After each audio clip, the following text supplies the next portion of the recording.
I'd like to call to order Monday, May 19th, 2014 council meeting. Please join Councilman Loretano in the Pledge of Allegiance, and please stay standing for the invocation. I pledge allegiance to the flag of the United States of America and to the republic for which it stands, one nation under God, indivisible, with liberty and justice for all. Dear Lord, we thank you for the opportunity to serve our citizens, and we ask you for the guidance to make the wise decision and listen to all and all of their concerns.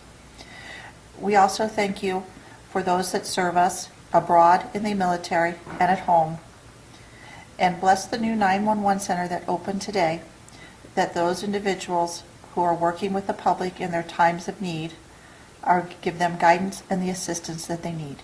Amen. Amen. Thank you, Councilman Loretano. All right, as I said before, Vice Mayor Pizzillo is not here this evening, so I need a motion and a second to excuse Vice Mayor Pizzillo. Do I hear a motion? So moved. Second.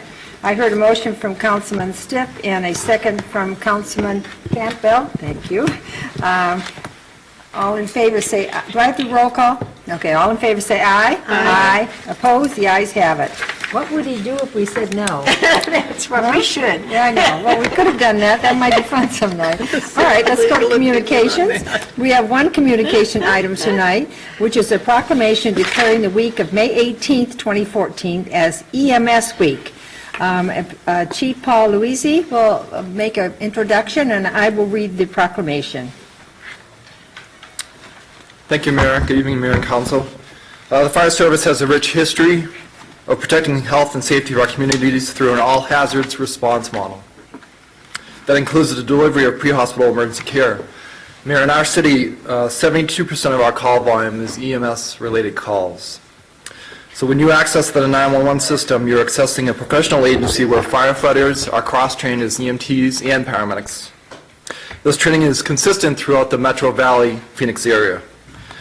Our firefighters have the training and resources to respond and mitigate virtually any type of emergency, whether it's a heart attack, stroke, respiratory emergency, trauma, fires, or hazardous materials calls, or any other request that comes in the 911 system. We're exceptionally trained, ready to respond, and community-focused. Mayor, tonight I brought the Ladder 181 crew here tonight, and also our EMS program manager, Battalion Chief Russ Braden, to accept the proclamation from you. So, good those guys up.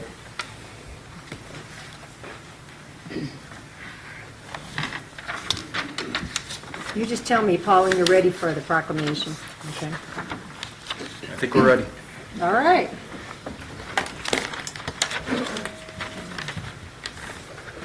I didn't take mine. Here. You can have this one, Mayor.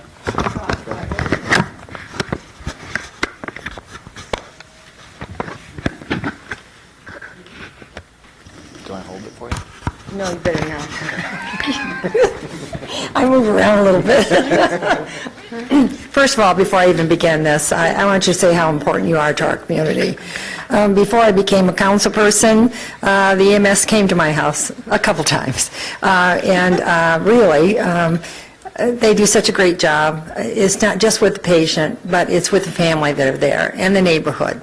So even though we're going to read this, there's a lot more emotion that's attached to this, that if you've ever been on the other end of it, you can genuinely appreciate the work the men and women do of the EMS. So let's start out May 18th. 24 is going to be the week. Whereas the emergency medical services is a vital public service, and whereas the members of the Goodyear Fire Department are ready to provide life-saving care to those in need 24 hours a day, 7 days a week, whereas access to quality emergency care dramatically improves the survival and the recovery rate of those who experience such sudden illness or injury. I'm an example of that. Whereas the emergency medical services system consists of emergency physicians, emergency nurses, emergency medical technicians, paramedics, firefighters, educators, administrators, and others. Whereas the members of the emergency medical service teams of the Central Arizona Life Safety Systems Council, they engage in thousands of hours specialized training and continuing education to enhance their life-saving skills. And where it is appropriate to recognize the value and the accomplishments of the members of the Goodyear Fire Department by designating Emergency Medical Service Week now. Now, therefore, be it resolved that I, Georgia Lord, the mayor of the city of Goodyear, Arizona, do proclaim the week May 18th through the 24th, 2014 as Emergency Medical Services in the city of Goodyear, given on my hand in these free United States in the city of Goodyear on the 19th day of May 2014, and to which I have caused the seal of the city of Goodyear to be affixed and have made this proclamation public. Congratulations. Thank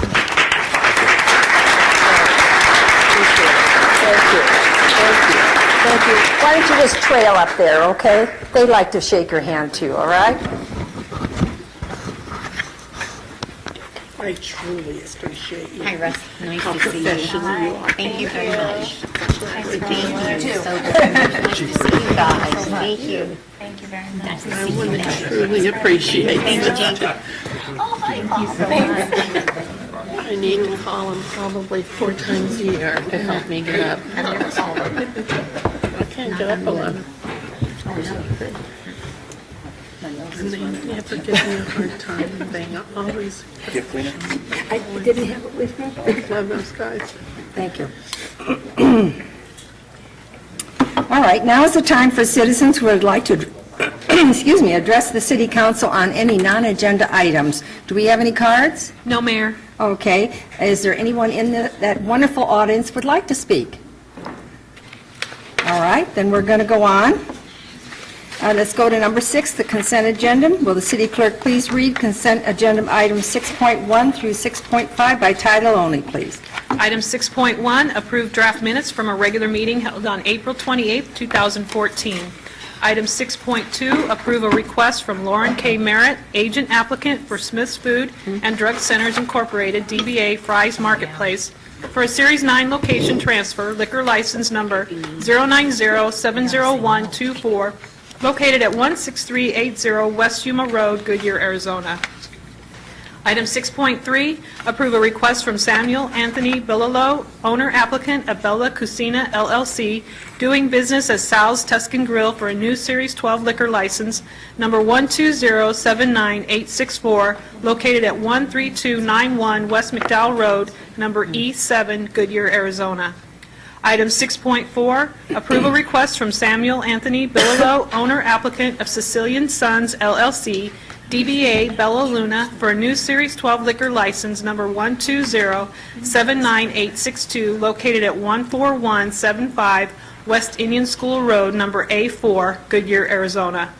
Item 6.5, approve a request for a final plat for La Ventia Phase 1, subdividing 14.8 acres into 110 single-family court home lots and 11 tracts located at the northwest corner of Saraville Avenue and Portland Street within the Canyon Trails Planned Area Development, subject to stipulations. Thank you. Does anyone from the public wish to remove an item from the consent agenda? Does anyone from the council wish to remove an item from the consent agenda? Councilman Stiff? I just have a comment on one. What one was that? Which one? 6.5. 6.5. Okay, that's on the Ventia Phase 1? Yeah, All right, so and it's just a comment. a comment, no, okay. Do you want staff up there? Oh, no, I just, this came before us before when we had the, this and the other property regarding the school, et cetera, off Saraville and whatnot. And that night, I happened to vote against it because I didn't think we'd taken into consideration the school issue. It sits tonight on the consent agenda, which gets lumped in with all of them, which I'm fine with. I just want to remind staff and everybody else that we had a discussion here 2 weeks ago from the neighbors around Mabel Pageant School and the trouble with traffic, and I think we're setting ourselves up for a very similar situation here. and that we should all be taking this into consideration, particularly staff, as we get ready to do preliminary plats and final plats as they move forward. From a legislative perspective, unless the preliminary plat has changed, there's no changing the final plat. So I would have to either pull it and vote on it separately, but there's no reason for me to. I wanted to explain my contradictory vote on the night that it came before us and approving the final plat tonight. And that's all. Thanks. So what's your preference, to pull it now No. or just to? No, I'm just making the observation. I don't want to go through that. Okay. Probably should have, but. Oh, all right. Okay, well, where are we here? So, does anyone on the, well, here I did. So I'm going to, you really don't want to do anything, so we're going to ask for a motion. All right, we're going to, can I have a motion, a second, please, to approve the consent agenda? So moved. Second. I heard a motion by Councilman Holman, a second by Councilman Loretano. And now let's go on. We've already had any more discussion before we go on this vote? All right. Roll call vote, please. Councilmember Osborne? Aye. Councilmember Loretano? Aye. Councilmember Campbell? Aye. Councilmember Stipp? Aye. Councilmember Homan? Aye. Mayor Lord? Aye. Passes 6-0. All right, that took me back a little bit. That was very, yeah, it did. It took me back a little bit. I was waiting for, no. Okay. See, just when you think I'm predicting. I can't predict you anymore. I've given up, okay? Now we're going to go to the business. And the first item on the business is a public hearing to consider the use permit Taco Bell drive-through restaurant in the Canyon Trails Center. So I'm going to open the public meeting and Steve, it's nice to see you. Carretu will present.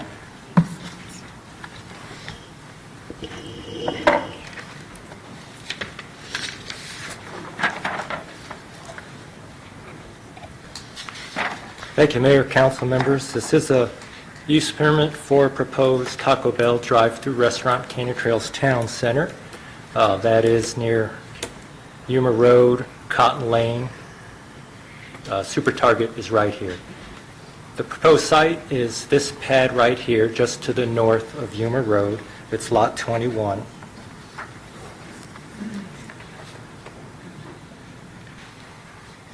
And this is the overall site plan for the Canyon Trails Town Center, about 91 acres approved in 2005. And here's the Super Target, Yuma Road, and here's the site again proposed for the Taco Bell restaurant.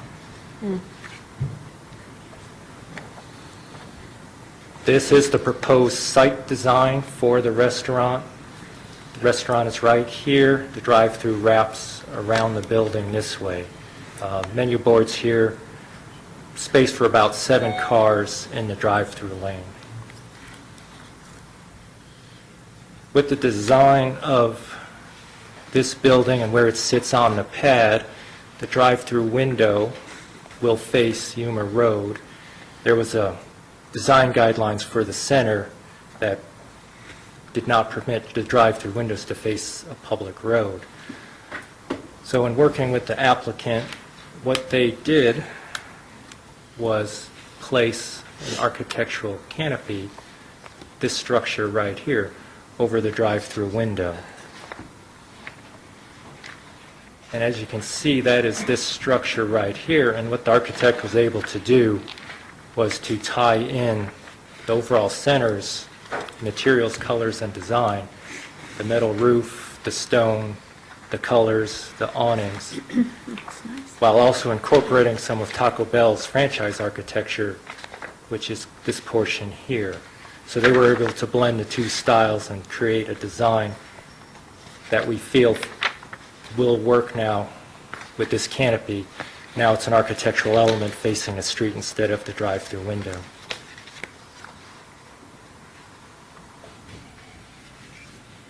And back to the site, with the way the site design is configured, any peak times for the restaurant, there will be no cars blocking public streets or even major drive aisles given the location of this pad.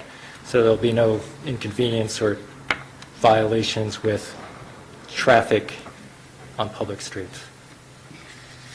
In reviewing this request, we do find it is compatible with the uses in the area. will not be a detriment to any residential uses. Nearest residential use is about 1,000 feet away, so there's no issues with noise with nearby residential uses. We are recommending approval subject to the 2 stipulations in the staff report. The Planning and Zoning Commission is also recommending approval. There was no opposition voiced at the Planning and Zoning Commission for this item. With that, Mayor, that concludes my presentation. Staff's available for questions. The applicant is here as well for any questions. Great. Thank you, Steve. Appreciate it. Are there any speaker cards? No, Mayor. All right. Would anybody in the audience like to speak? All right. Then I'm going to close the public hearing.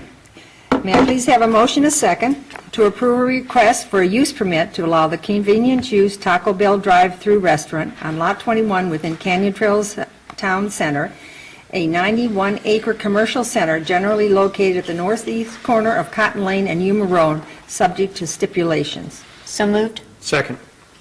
I heard a motion from Councilman, I love this, you said it before I even got it out, Campbell, and a second from Councilman Stipp. Open for council discussion. I have a question. Yes, Councilman Campbell. I have a question, and we are having them redesign the window because we have Faces the an street. ordinance that you cannot have a drive-through window that faces a street, even though Yuma Road is what it is? Mayor, councilmembers, that is correct. When the zoning was approved for the center, there was a design guideline when the developer put his design guidelines together Oh, that the drive-through windows would not face the street. okay. So do we still have that on the books with the new design guidelines, do you know? It's the center, that's why. It's not the city that did it to them. Correct. It is this specific Oh, center. that's fine, thank you. I have one question. I noticed that I noticed that there was a taco sign on the canopy, but it was in white. Was that meant to be, or was that just from the drawing? Look down at the below. It says in white, it has a little bell and then the taco. Oh, yeah, it's not supposed to be It's kind white. of like, doesn't show. So is that supposed to be there or not? Yeah, it should be It's their corporate color, I a think. different. But the sign's white, doesn't show up. I'm just saying, this is a business, okay? Coming down Yuma Road. Darken it up. And it doesn't show, okay? You know, it's nice and it's sophisticated, but let's make it so it's Visible. business for them and brings business in. So that's my only comment. Jerry? I'm seeing Councilman Loretano. Oh, that's okay. Yeah, my only comment is I appreciate staff working with the builder and Taco Bell coming here with this, and it looks like this center is being a little bit more well thought out than the Walmart Sure. center, where you have all the drive-throughs that say do not enter, and you don't know how to get in them. So I do appreciate this is very simpler, and you can't get to the bank in that is just a mess. So I appreciate that. We don't know what's going next to it yet, do we? This is 21, the one right over? No, not yet. Okay. Yeah, just keep that in mind when we do it, that we don't have so many drive-throughs going all different ways. It's just a nightmare to drive through that for the businesses. So I appreciate this. This looks very clean. Thank you. So my suggestion before you go, I'll give it one more time to Taco Bell. The sign I see on your other side is white, and so when you put it on a white, I guess that's going to be a white canopy. Are those colors Should be coming tan. through? Those are tans. Tan? Okay, I'm just making the comment. Oh, here's mine. See, my screen looks So different. is Taco Bell here? Oh, well, Someone here from mine looks white. The so- architect is here. Anyway, If you'd like. Listening? Okay. I know they're open for business. Okay, I'm not good. sure it's a good business they're open for, okay? All Okay, right? there's the architect. He was listening. He waved at us. Okay, So all he right, heard you us. got it? I'm only trying to help your business. All right. Okay, let's vote on it, all right? All in favor, say aye. Aye. Opposed? The ayes have it. Thank you very much, Steve. Let's go on to 7.2, and, we have another public hearing? Or does that take care of, the first one take care of this all? No. No, all right. Second item on the business is public hearing to consider rezoning to amend Palm Valley Phase 9, final pad. Public hearing open. Steve, go ahead. Mayor, council members, thank you again. This is a PAD amendment for a portion of Phase 9. Phase 9 is a little over 200 acres. What we're looking at tonight is just this 80 acres, roughly 80 acres here.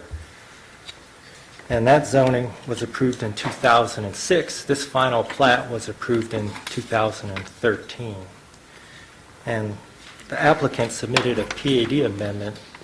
When that zoning was approved, there were a couple of stipulations that affected the amount of two-story homes that could be put on the property.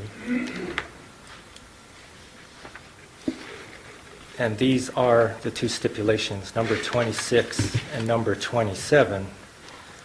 And basically prohibited two-story homes along Camelback and along the light industrial property to the west.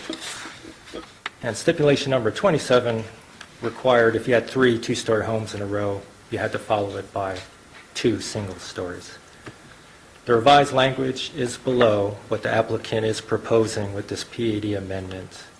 And basically, they would like the ability to place the two-story homes along Camelback and along the light industrial property, and to follow the 3 two-story homes by a single story. So they will have variation in stories. They just would like the ability to offer more options to their buyers. Can you go back?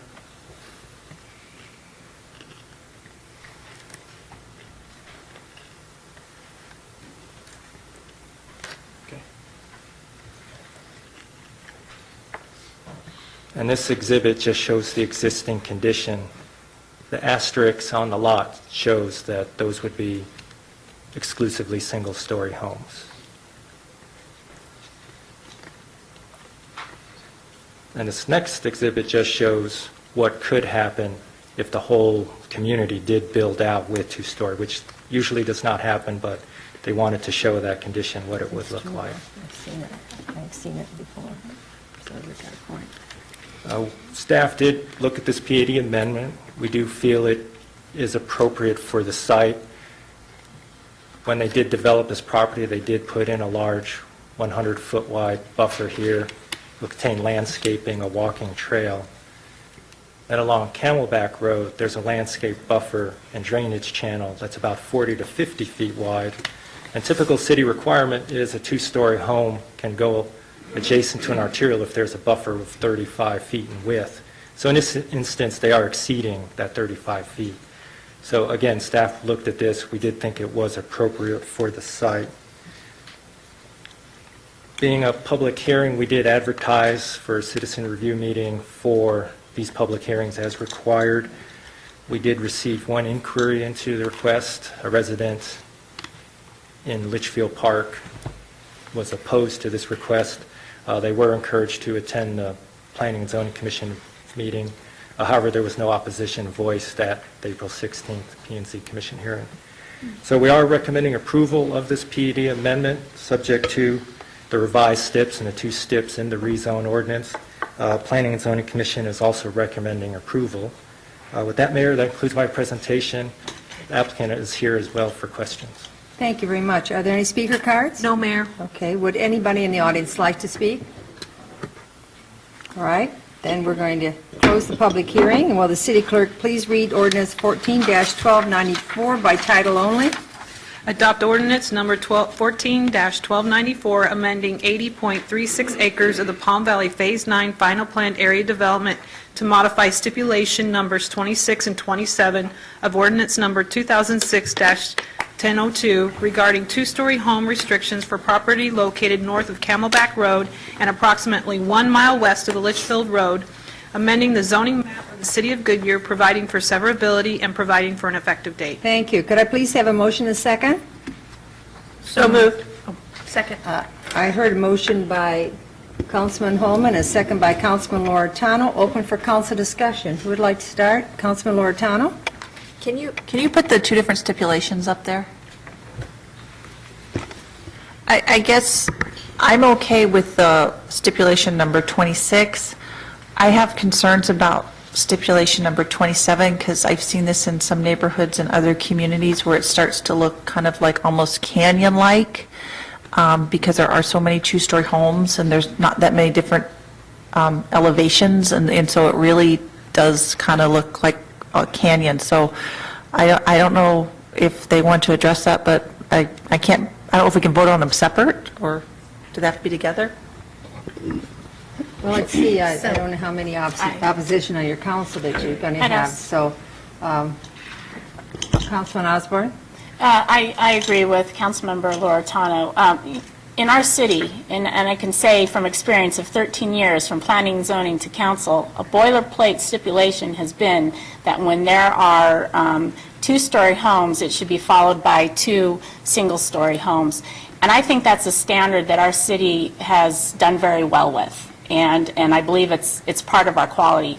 I have heartburn with revising that. I don't mind, I can go with the 2 stories on Camelback Road, but I'm not willing to budge on the two single, or the lack of 2 single stories between, or, yeah, I said it right.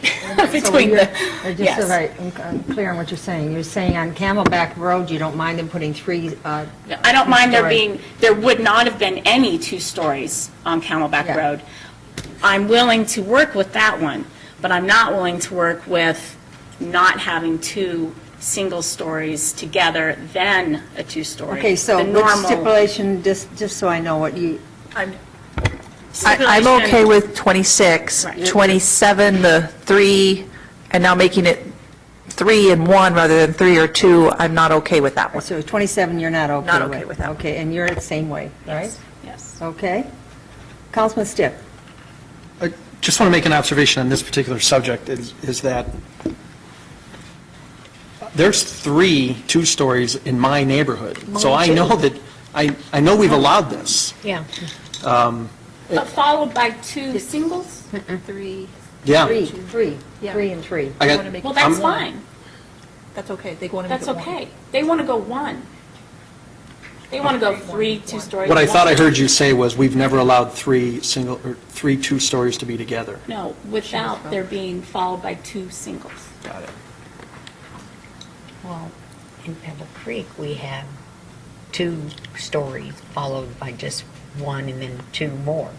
So we don't, Singles. 1 single in between them. It shouldn't be. But that's just 2 together. They're saying after 3. Yeah, after 3. Well, the area that they want to build in, from the map, from what I can see, would appear to me that nothing is going to be built behind this area. Am I correct?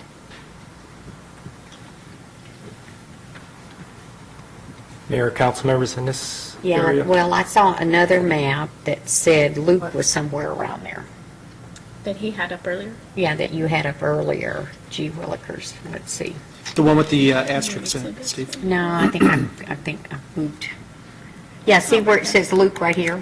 So I'm assuming that's not going to be built there, No, that's... right? That's you want to talk about that zone? That's Luke Air Force Base zone. Right, so to me, if they were all 2-story, that would be fine, because that's a perfect place to put them. Yeah, I know we've been doing stuff the same way year after year, and but it's nice to have something a little different every now and then. I mean, we're trying to encourage growth, and we're trying to encourage infill, and we've got 2-story houses that want to come in. We have families that need them.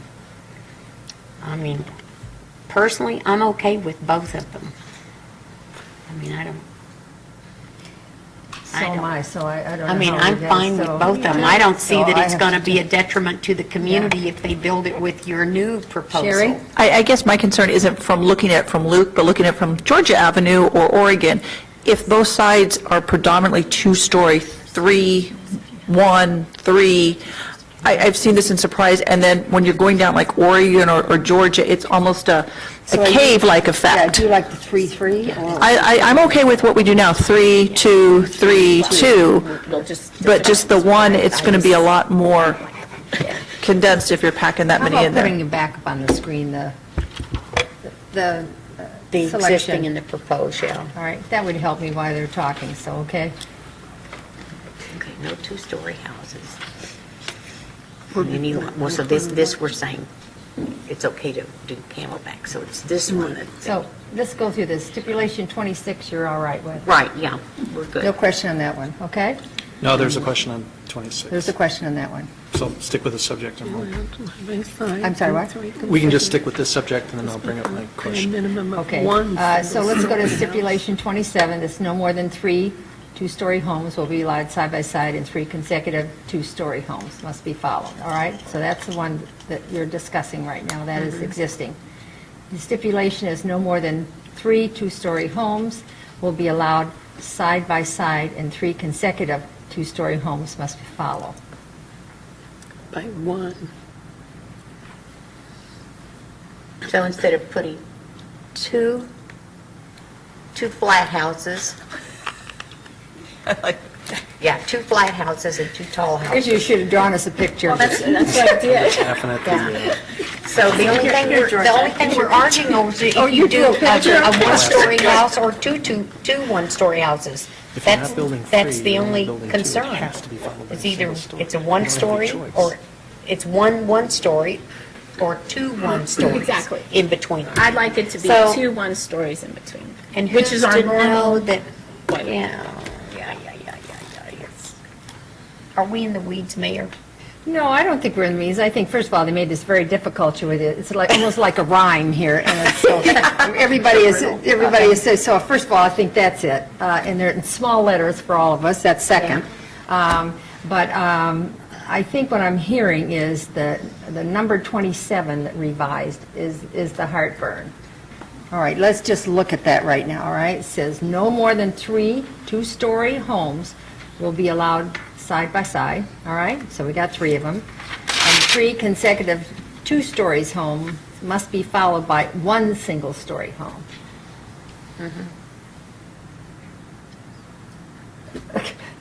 It doesn't, all right, comments? It needs to, in my opinion, it needs to stay the normal existing standard that we have of followed by 2 single-story homes. So you're talking 27 existing, no more than 3-story homes will be allowed side by side. But it says, that and 3 consecutive 2-story homes must be followed by instead of 2 one. single, oh boy, is that written I wrong? think it's Two written single- really bad. It's 3, 2, 3, it's just written bad. It's 323 now, they want to make it 313. 313. Right. And I can't agree with that. But I think we're not, I don't think we have consensus on I this. have a Bill? question. Are these stipulations, are these our typical boilerplate city stipulations? Mayor, council members, the parts of the stipulations are standard. Okay, let's go. Okay, So- so you said existing, stipulation 26 is existing. That's what we've been doing all along. Okay, then your stipulation 27, existing. The first one, existing one, not the revised. So those are what we've been following the entire time we've been building homes since this council's been on. Yes, Mayor, stipulation 26, the first part, corner lots, that is pretty much standard throughout Okay. the city. There's other parts adjacent to Camelback Road and an industrial property, that is specific just to this Okay. property. Okay. 27, the 3 followed by 2, that is a standard within Palm Valley. Many of the other PADs, I'm not sure about every single PAD, but it is standard within Palm Valley. First of all, 26, I'm not opposed to no 2-story homes being permitted on any corner lot. No, because we have 2-story homes in a corner lot where we live. Yeah, Mayor. I know we do, and I know what they look like. Yeah. Yeah, so, holy cow. How'd they get built if it's not supposed to be done? No, it can be done, I that can guess be so. done. Steve, is there somebody that can speak to 27 existing in the rest of the city? Joe, do you know, or, does somebody else know? Mr. Schmidt's he's pretty intelligent on most Oh. issues, so I'm not going to dispute that.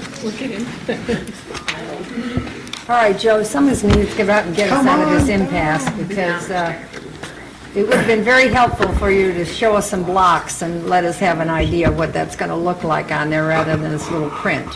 I think that would have gotten us through it like this. But Well, since we don't. unfortunately, Mayor and Council, I don't know that I can speak with any more authority than what Steve had told you. No, That I know you don't. It's not It's been typically Stephen, a it's us. We're standard having stipulation difficulties. of having two stories followed by one story, and two stories followed by one two-story. So that is a stipulation that has been used over and over for quite a long time. I think in this instance, the applicant, the home builder, has found that it really placed a burden on the property in terms of how many two-stories and how many single-story homes that he would be able to get on the property. So when we reviewed it, especially looking at where some of the two-story homes would be located along Camelback and along the industrial side, we felt that it should be given some consideration.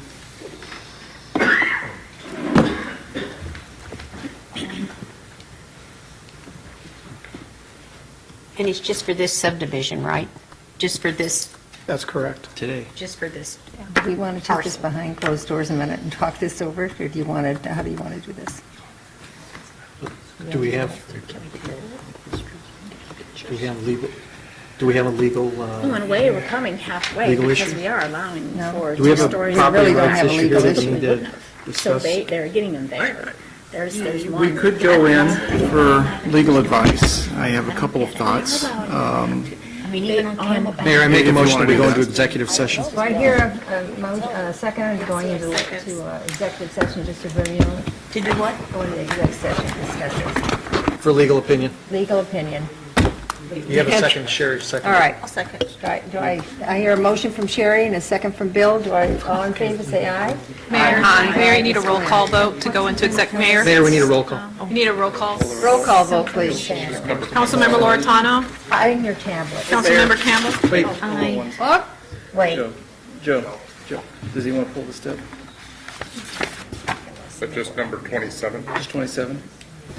Mayor, the applicant just informed us that they would be okay with deleting 27 as a request. I'm sorry, say that a little bit louder. Okay. The applicants advised that they're okay with accepting stipulation 27 as existing and not changing it. Okay. All right, so then we're back to the stipulation 26 revised, is that okay? I have a comment on that. Yes, Let's restate Councilman the Stipp? motion, deleting. I don't have a the problem five with 26 as it's written. My biggest concern is the homes that are being built that back up to the industrial park. I realize there's a gigantic buffer, but we are going to be back revisiting this scenario the very first time that somebody wants to build an industrial building behind a two-story house. So I'd like to either see something added to the stipulation that on the purchase agreement or something, that the area behind them, if you're buying a two-story, is industrial or something. I'm not sure exactly what the solution is, but I don't have a problem with doing it. I just don't want to be sitting here a year from now when they go, okay, we're going to build this great new industrial, and all the homeowners come out because they're They didn't know upset it's that, there. Because the realtor told them. because the realtor didn't say, oh, by the way, that's an industrial park behind you, and you just built a two-story there. We just had that. Mayor Lord, Councilmember Stipp, there already is a disclosure required about the industrial property. Oh, good enough. Good, we're happy with that. Okay, Bill, do we have to do anything in revising the motion on this? I'm going to have Councilman Stipp take it. You revise the motion? Okay. Mayor Lord, I make a motion that we revise the original motion to exclude stipulation 27 and accept the revised stipulation 26. Do I hear a second? Second. All right, roll call vote, please. Madam Mayor, just to clarify, we're removing the revised stipulation. The original stipulation 27 remains in effect. Yes. Yes, that is not what I said, is it? No, remove the revised stipulation 27, leave the existing in place, accept the revised stipulation 26. Good job, lawyer. And Second. and we have a second by Councilman Holman. Roll call vote, please. Councilmember Loretano? Aye. Councilmember Campbell? Aye. Councilmember Stipp? Aye. Councilmember Holman? Aye. Councilmember Osborne? Aye. Mayor Lord? Aye. Passes 6-0. So before we go on, just for staff would be very helpful up here, is the next time these stipulations here are in bigger print, number one, more legible off the screen, because they're not very legible. And number two is, you could just do a block demonstration of it. We don't need a house built, but just to give them kind of perception of what it would look like. It would be much easier. We wouldn't have gone through all this discussion. It would be most helpful, okay? Thank you. All right, let's go to 7.3. The third item on the business is the public hearing to consider amending regional water delivery main improvements in the West Valley Central Planning Area. Open public hearing. Joe Schmitz, Planning Manager, will present.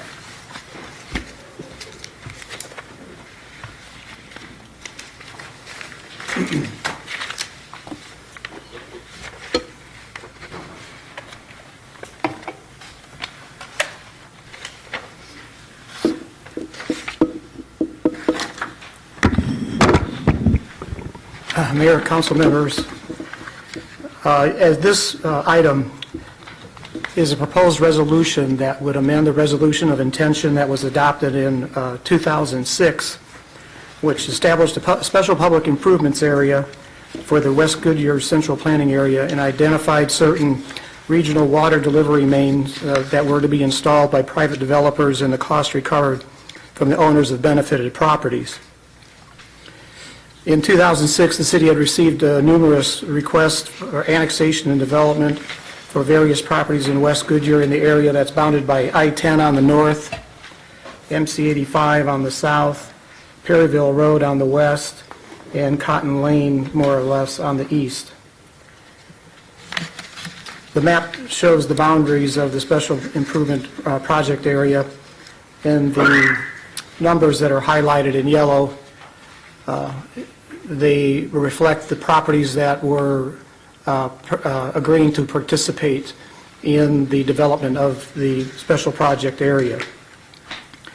At that time, there was no water or sewer infrastructure to serve the area. However, as a result of a cooperative effort between the city and 16 developers in that area, the city and they entered into a memorandum of understanding to provide a framework for installation of infrastructure and recapture of costs.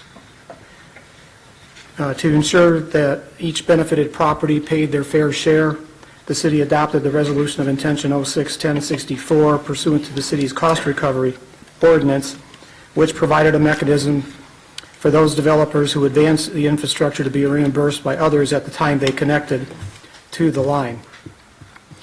The regional water delivery main line infrastructure was based on a master water line study that was prepared by Cohen Van Loo and funded by the developers in the area.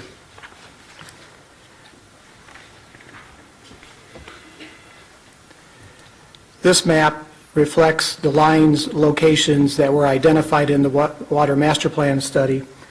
The lines in blue are lines that have been installed, and the lines in red are lines that are yet to be installed.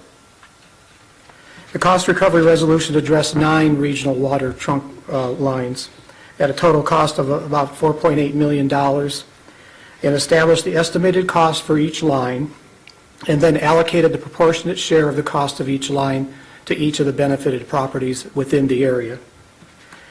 However, due to the downturn in the economy, only 5 of the 9 regional lines have been installed to date, and at a cost of approximately $3.5 million. There are 4 lines that have remained to be installed.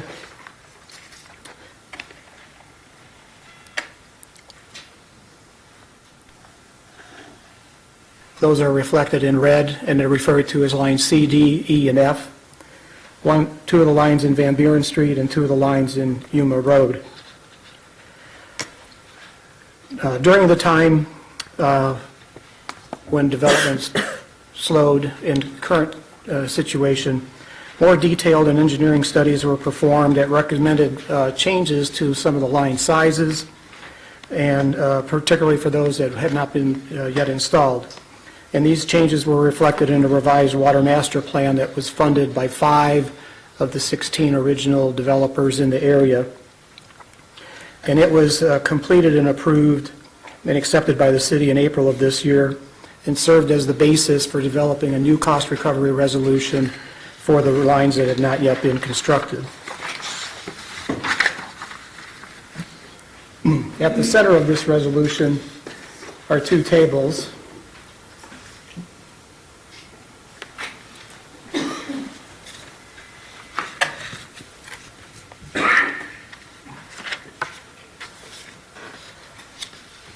That are Exhibits 4 and 6 in this particular resolution.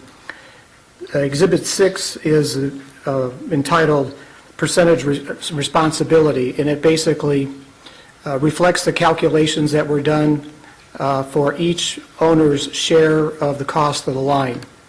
And then these percentages were applied against the overall cost of the line in dollars and cents, which is reflected in Table 4, Exhibit 4,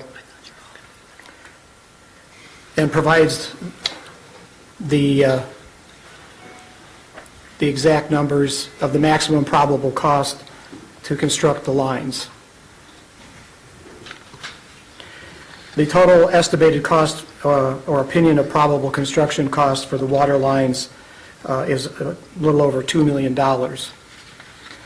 And what the probable maximum construction cost represents is the maximum that an individual can be reimbursed for the construction of the line. So in other words, if the line costs more than the maximum probable cost, the developer installing the line would be capped out at that maximum cost and would not get reimbursed over and above that. It gives the benefited property owner some assurance that their share of the cost of the line will not be more than what's reflected in this table, and in fact could be less. If the line does cost less, then the percentages are used and applied against the line cost so that a reduced amount is collected.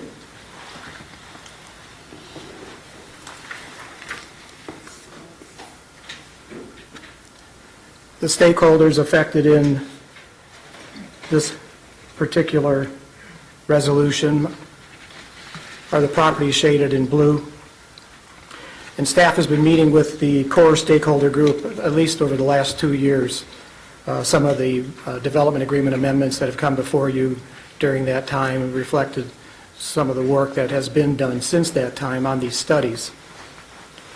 A public information meeting was held on March 18th to review the master water study update and the draft document for the cost recovery resolution. And virtually all of the properties that are represented were in attendance or were represented by someone in their place. And there was no negative comments received at that time. In addition, the benefited property owners within this area of the properties outlined in blue were notified of the proposed changes in accordance with the cost recovery ordinance provisions that require 30 days notice, and we also advertised it in the newspaper. At this public hearing, it's an opportunity for those property owners to question the cost or provide any comments they may have on how the costs were determined and provide input on it before it's acted upon. Up to this point, though, we have had no contacts or inquiries prior to tonight's public hearing. So that concludes the introductory statement. I know there are some representatives of the core stakeholder group here as well, and with that, I'll close my remarks and stand for any questions. Thank you, Mr. Schmitz. Are there any speaker cards? No, Mayor. All right. Would anyone from the audience like to speak? All right. Then I'm going to close the public hearing. And will the city clerk please read Resolution 14-1621 by title only? Adopt Resolution Number 14-1621, amending Resolution of Intention Number 06-1064 as it applies to certain regional water delivery main improvements identified as special public improvements in the Special Public Improvement Project area established in Resolution of Intention Number 06-1064 and establishing an effective date. Thank you. Could I please have a motion, a second? So moved. Second. I heard a motion by Councilman Campbell and a second by Councilman Osborne. Open for council discussion. Councilman Campbell. Mr. Schmidt, can you tell me how many more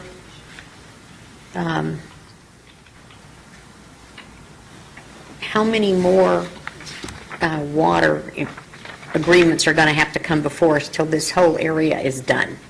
How many are pending? I know we're going to do 3 tonight, so how many more are left? Because we've been working on this for a year. Oh, no, we've been working on Well, this. longer than that, but just since we've been talking about it. So I are remember when we there's 16 moving along as well as we can? And every time we bring these up, is it all fitting together in a puzzle? So each piece is being connected? Yeah, Mayor Lord, Councilmember Campbell, each development has its own development agreement Right. that outlines the responsibilities and the costs of improvements and reimbursements. There's the 3 we have tonight. There's probably going to be on the order of 10 total, because some of the properties, some of the properties are owned by the same people. Right. So there may be one development agreement that covers more than one property, but otherwise, you'll see additional development agreements as their time comes due. The ones that we've seen so far were ones that had plats that were final plats that were previously approved, and the items that are later on the agenda will address extensions of those, which have been delayed. Not through any fault of anyone in particular. I think they've been delayed because of market conditions. Right, So I hope that answers your question. It does. And then the lines that aren't developed from Van Buren and Yuma, are we waiting for development agreements for the ones that were marked in red? Or are they just not far enough along in the process that they're ready to do something to connect those lines? Mayor, Lord, Councilmember Campbell, I think the answer to that is a yes for each one of those questions. Okay. In one case, we're waiting on a development agreement. In another case, they're not that far along. Okay, got it. Thank you. When you're piecemealing it, it's kind of hard to envision the entire project done. And I know it's very time-consuming to work out all of these agreements, but it's very critical for the development for our city on the west part of Goodyear. So I thank you for all you're doing to move it along. Thank you. Any other comments? All right, may I have a roll call vote, please? Councilmember Campbell? Aye. Councilmember Stipp? Aye. Councilmember Holman? Aye. Councilmember Osborne? Aye. Councilmember Loretano? Aye. Mayor Lord? Aye. Passes 6-0. Thank you. Let's go to 7.4. The next item on the business is a public hearing to consider amending the regional wastewater trunk line improvements in the West Goodyear Central Planning Area. Open public meeting. Joe Schmitz? Mayor and Council, I can say ditto probably for the first part of the presentation. I know you would like to. So I'll take this map that looks like it has measles and just put it to the side and move to the next map. This represents the sewer lines, which is the other half of the equation. And the similar story that I've had before, back in 2006, these developers wanted to bring their properties in the city and develop them. No infrastructure and no way of one developer affording to put all the infrastructure in and get reimbursed by everybody else. So we ended up in this joint agreement, if you will, to come up with a way of establishing a cost recovery so that when lines are installed and extended in a logical manner, that they can get reimbursed from the others that tie onto the line. The cost recovery resolution that we're asking you to approve tonight will amend the one that was adopted in 2006, which was 06-1065. And that cost recovery resolution addressed 14 regional wastewater trunk lines with a total cost of $22.7 million, and established the estimated cost for each line and allocated the proportionate share to all the benefited properties. Same story, as a result of the downturn in the economy, only 6 of the 14 lines have been installed. The lines that are outlined in black are the lines that have been installed. And then the lines in red that you can kind of see are yet to be installed. During the time from the slow down in the economy until now, there's several things that changed in terms of conditions. The wastewater generation rate that was used in the engineering reports was reduced in the city's integrated water master plan. And so that resulted in some of the line sizes being reduced in size and thus reducing cost. There was also one line that was identified that was not necessary as a regional line, so it's being deleted from the cost recovery. And 2 additional lines were identified as being needed to facilitate their installation and provide for their cost recovery. Likewise, with the water report, the wastewater system was analyzed back in 2006, and then it was revisited in 2013, and it was recently approved and accepted with some of the changes outlined in it that I mentioned. These are the benefited properties for the wastewater. You can see there's more lines and covers a greater amount of territory. And the lines that are outlined in red are the ones that are yet to be installed and are being provided for in the cost recovery.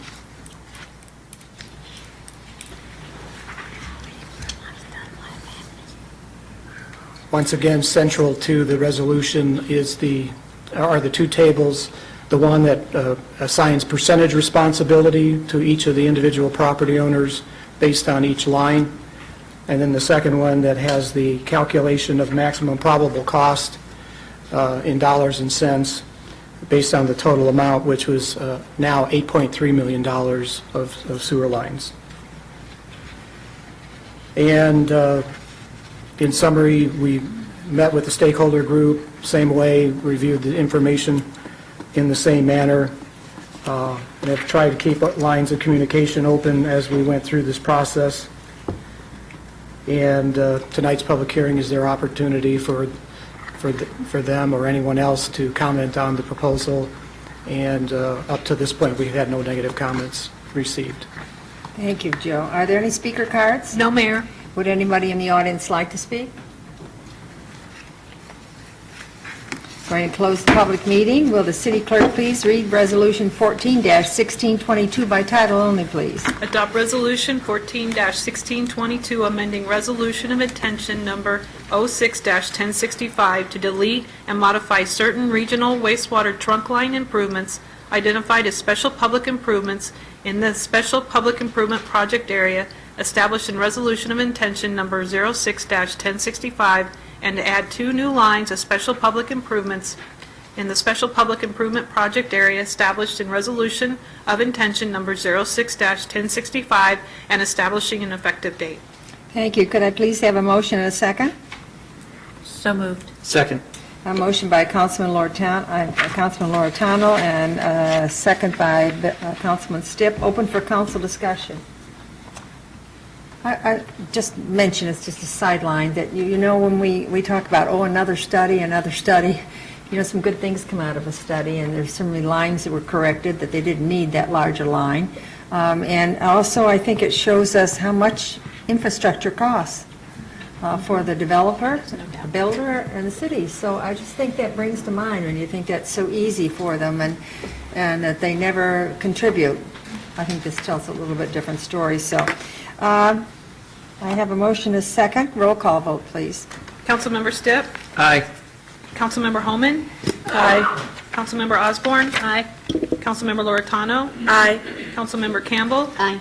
Mayor Lord? Aye. Passes 6-0. Thank you. Let's go to 7.5. The next business item is a public hearing to consider rezoning portions of Australia Village 7 and 9 planned area development on parcels 7.1, 9.8, and 9.9. Open public hearing. Joe?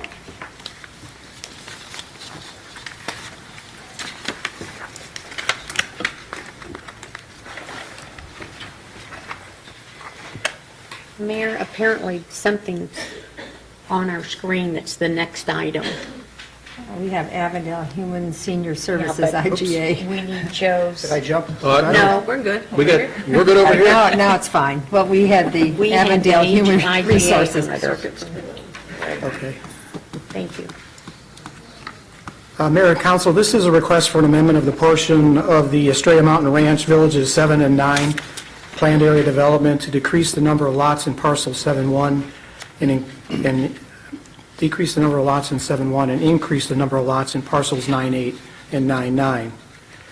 As you can see on the aerials, parcel 7-1 is this parcel that is located at the intersection of Calistoga Drive and Estrella Parkway. 9-8 is at the west end of Calistoga where it currently terminates now and located on the north side. And then parcel 9.9 is on the north side of the electric transmission easement that runs along the north side of 9.8. By way of history,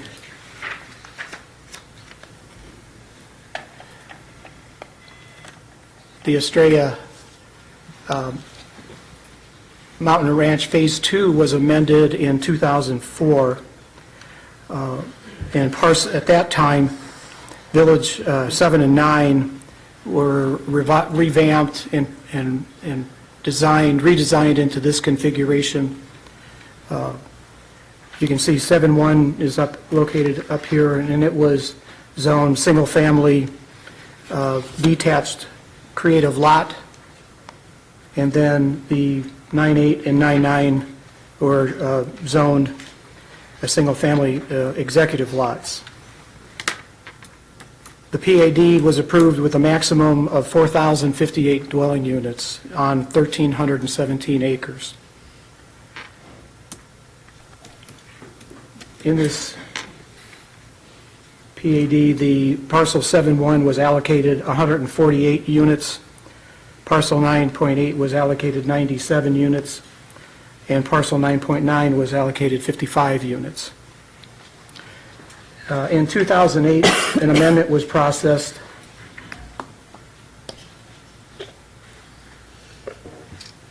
that reallocated some of the density within some of the units within the PAD. This was now referred to as the Montecito at Estrella PAD. The PAD amendment reallocated 826 dwelling units from phases 1, 2, and a portion of 3 to the balance of phase 3, which was predominantly down in the southwest portion of the project area. As a result of that PAD amendment, parcel 7-1 remained with 148 units, but parcel 9-8 was reduced from 97 to 79 units, and parcel 9.9's allocation was reduced from 55 to 23 units. Also in 2008, a preliminary plat for parcel 9.8 containing 79 lots with a density of 2.16 units per acre was approved by the city, but due to a downturn in the economy, they did not pursue it, and it has since expired. I'm sorry, could you repeat that one? I missed that, all the numbers. Repeat that one? The downturn and There was a preliminary plat that was approved for parcel 9.8 9.8, okay. that had 79 lots at a density of 2.16 units per acre, but it was not pursued and has since expired. In February of this year, a preliminary plat was approved for 7.1, subdividing 16.49 acres into 71 single-family lots with a density of 4.3 units per acre, which is substantially below what it was allocated of the 148 that it had. With the density set now for parcel 7-1 at about half of the previously approved units, the applicant is requesting approval to transfer some of the remaining 77 units to parcels 9.8 and 9.9. The increase in the number of residential lots proposed for 9.8 is from 79 to a maximum of 110 with a minimum lot size of 60 by 125.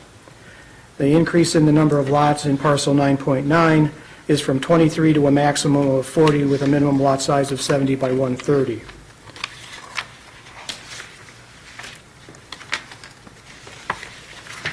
The applicant submitted a conceptual lotting layout drawing that was included in your support material to give you some idea of how this might be lotted. Even with the increase of the number of lots in parcels 9.8 and 9.9, both parcels would be below their maximum density of 3 units per acre that is set forth in their existing land use designation of a single-family executive detached. And it would leave about 29 units unallocated to the project. Also requested is a modification to the minimum aggregate side yard setbacks that are required for parcels 9.8 and 9.9 from 20 feet to 15 feet. The current requirement is 20 feet aggregate with a 5-foot minimum, which usually provides a combination of setbacks of 5 and 15 or 10 and 10.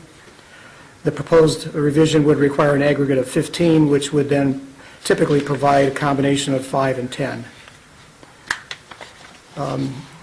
It should be noted that under the current PAD, the applicant could request administrative approval of transferring density from one parcel to another parcel as long as the increase in the receiving parcel did not exceed 20%. However, in this case, 9.8 could be increased by 15 units to 94, and 9.9 could be increased by 4 units to 27, and that could be approved administratively. However, since this request exceeds that, it's being brought forth as a PAD amendment.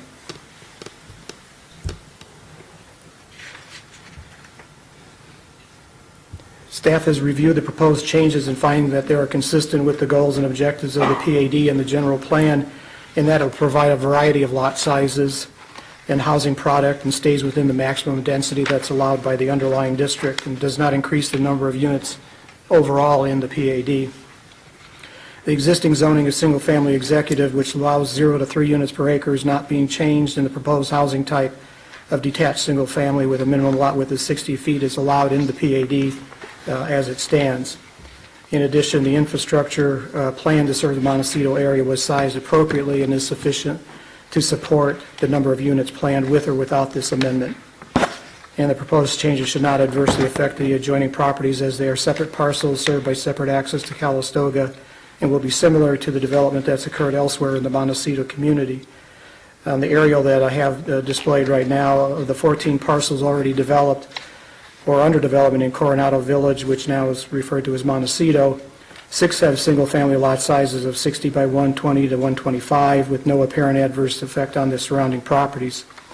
Only parcel 9.8 is proposed for development with 60-foot wide lots, while parcel 9.9 is proposed for 70-foot wide lots. And the minimum lot sizes in the adjacent parcels to the east are 70 by 130 there, and 75 by 135 in parcel 9.4. I want to point out that a citizen review meeting was held in March, and about 25 people appeared at the citizen review meeting. They voiced concerns about who was notified and who wasn't notified, compatibility of the proposed density, and the effect on property values. At the Planning and Zoning Commission meeting on April 16th, there were 7 written protest letters that were received, and 5 persons appeared in the hearing to oppose this request. The Planning and Zoning Commission voted to recommend approval of the request, subject to stipulations, by a vote of 7-0. And then 1 additional protest letter was received, and all the correspondence that we received was included in your agenda support material. All of the public notice requirements for this public hearing have been satisfied, and with that concludes my comments. Mr. Tyke, representing Newland Communities, is here tonight and can answer any questions you may have of the applicant. Thank you, Joe. Are there any speaker cards? No, Mayor. Thank you. Is there anyone in the audience who would like to speak? Okay, then I'm going to close the public meeting. Will the city clerk please read an ordinance 14-1295 by title only?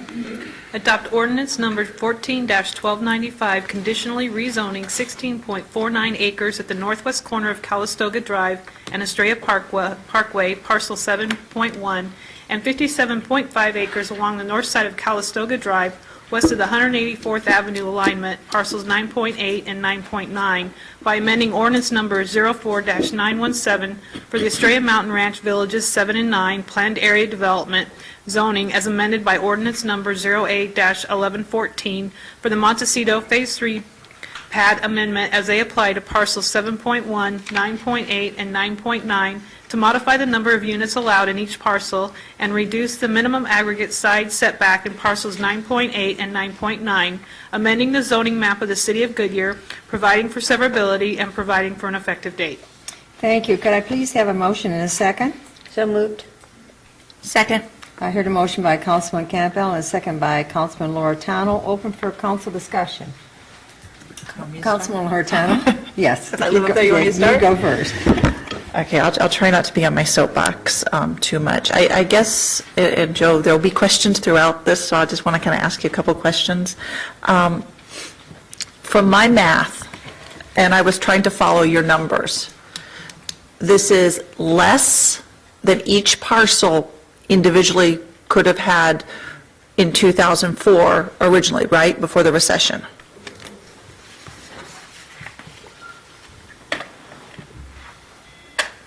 That's why I was trying to get the numbers. There it is, right there. Yeah. So, The Councilman, Mayor Lord, Councilman Loretano, that is a correct statement on 9.9. In 2004, 9.9 had 55 units allocated, and now it's proposed for 40. 9.8 had 97, and now it's proposed for 110, so that is a slight increase over what was it had in 2004. And then, of course, 7.1 is going from 148 to 71. so they're all less than what they were before the Great Recession, Except for 9. Not, except for parcel 9.8. except for 9.8, okay, and it's 11 or 13 more. See, I don't do the math well. No, it's 41 more. No, proposed units, No, it is, there's 13 more. from 97 to 110. Well, let's see, 110. No, I'm talking 97. 2004. So I'm going from the original. 13. And then we revised in 2008.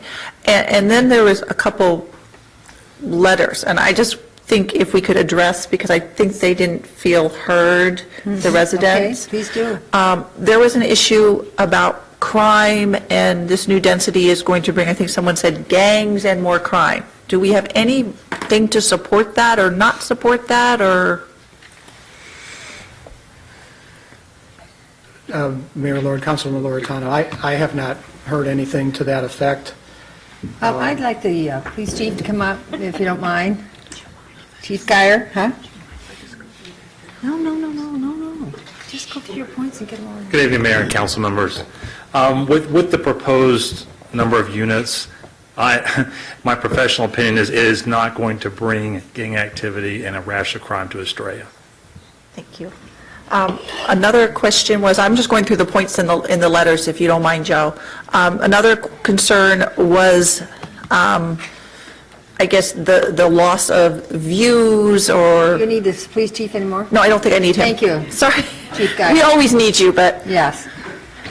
the loss of views, these were never slated to be open space, is my understanding.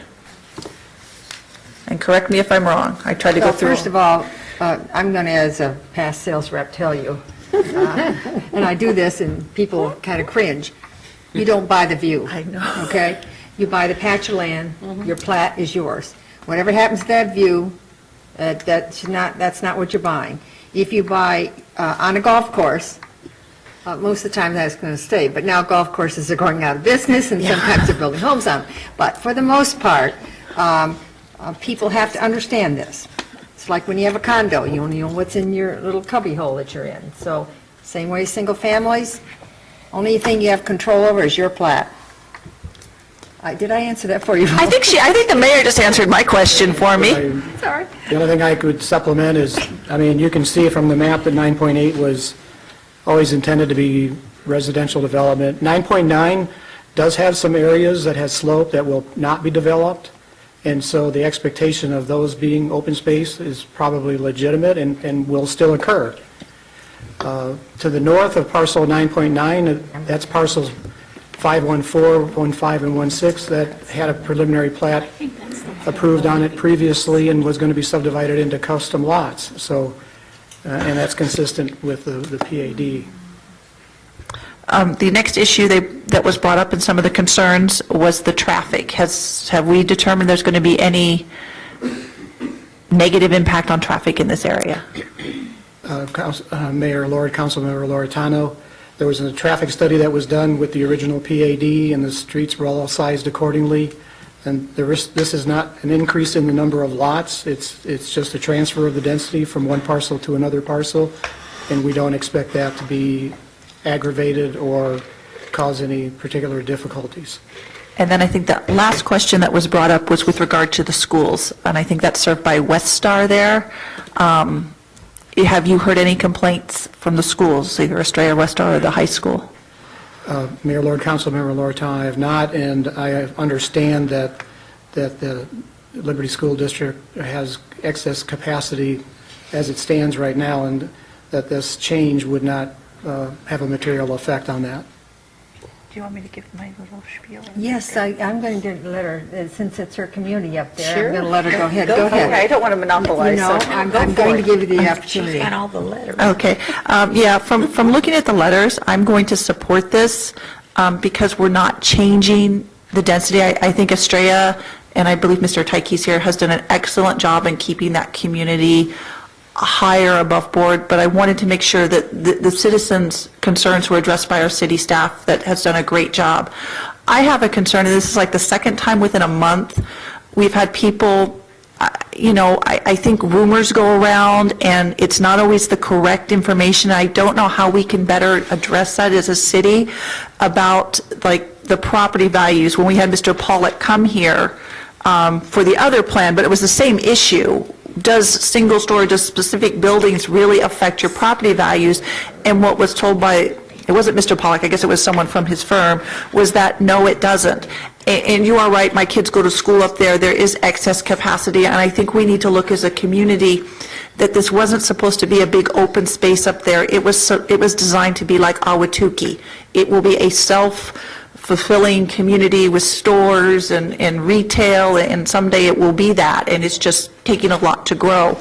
So I think our residents who want more shopping and everything, we have to have more density, and I think we need to let them know that we have more density. My other bone to pick is probably with the developers and a lot of the real estate people up there that sell the open vistas, and need to tell people. I don't think that's the city. I think they tell people certain things, and people want to believe that, and then are unfortunately not surprised when there is more building and it doesn't remain open. So I think that's important, and it's important that we keep growing, because if we don't keep growing, those schools are not going to have enough students. So I think that's important as well.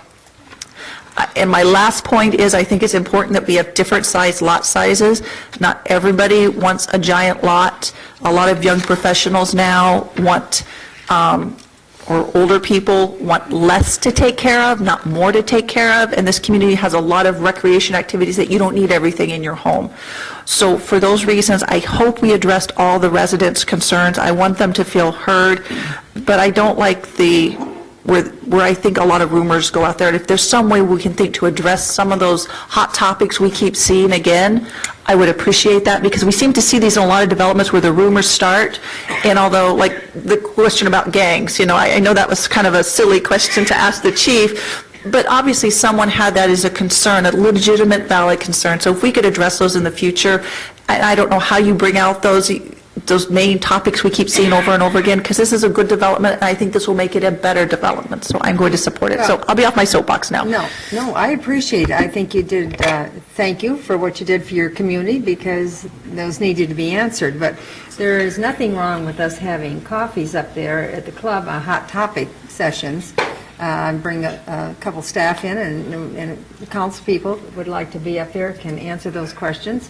And so, I mean, we could reach out to the public. I think we reach out a number of times to the In-Focus, and maybe in the In-Focus we could have hot topics. And if each of the communities that you represent, if you could get that information, then we could possibly work through that. So I think there are other avenues which we can take care of that. So, Good idea. next? No, I'm done. No? I apologize. One more time, Joe. Don't apologize. Can you Councilman put Osborne. up the paper that showed 2008, there you go. Put that 9.9.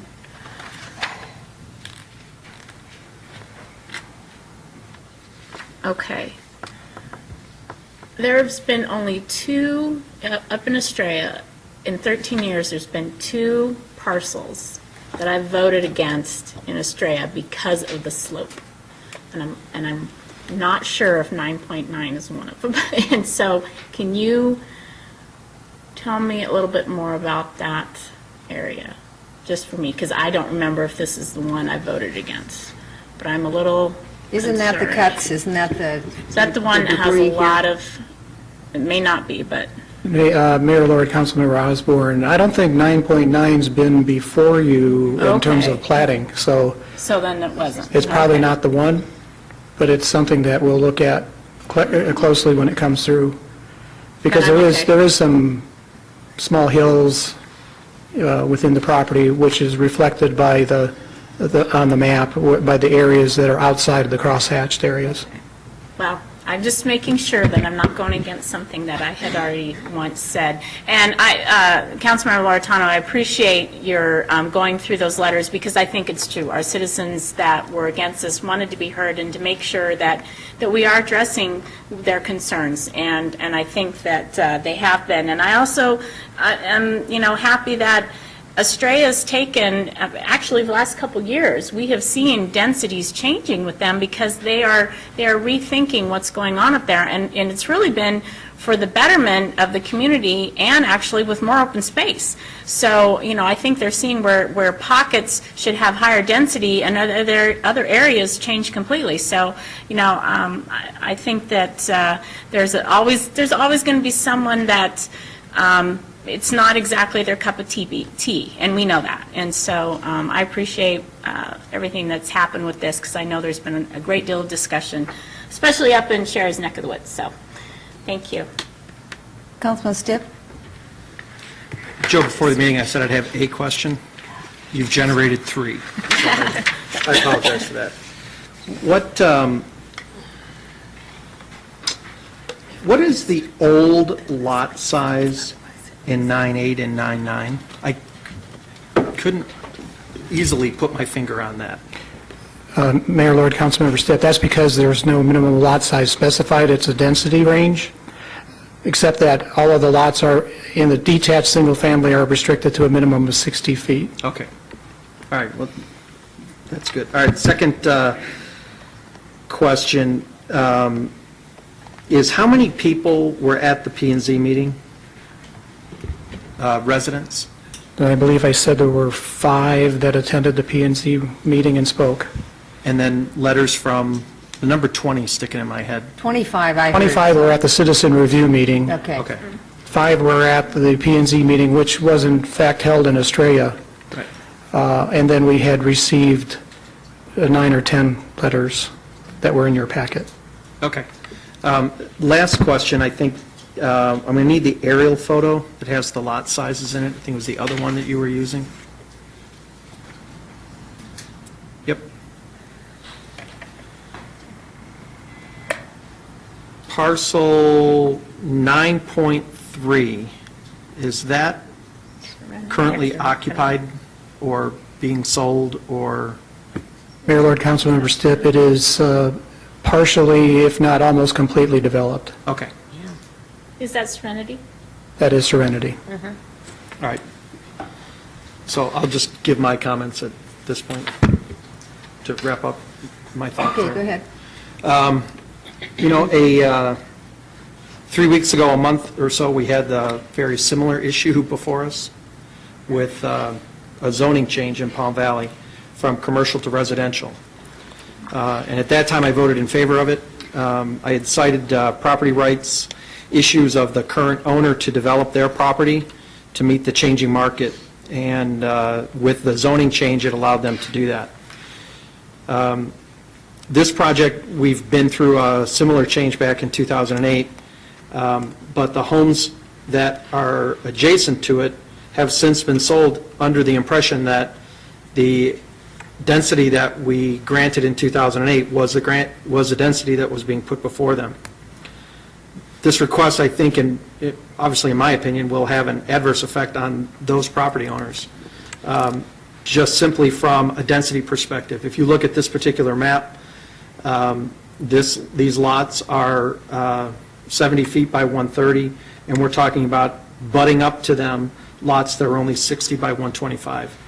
And I realize it's only 10 feet, but I think we all know that 10 feet makes a huge difference in the lot sizes.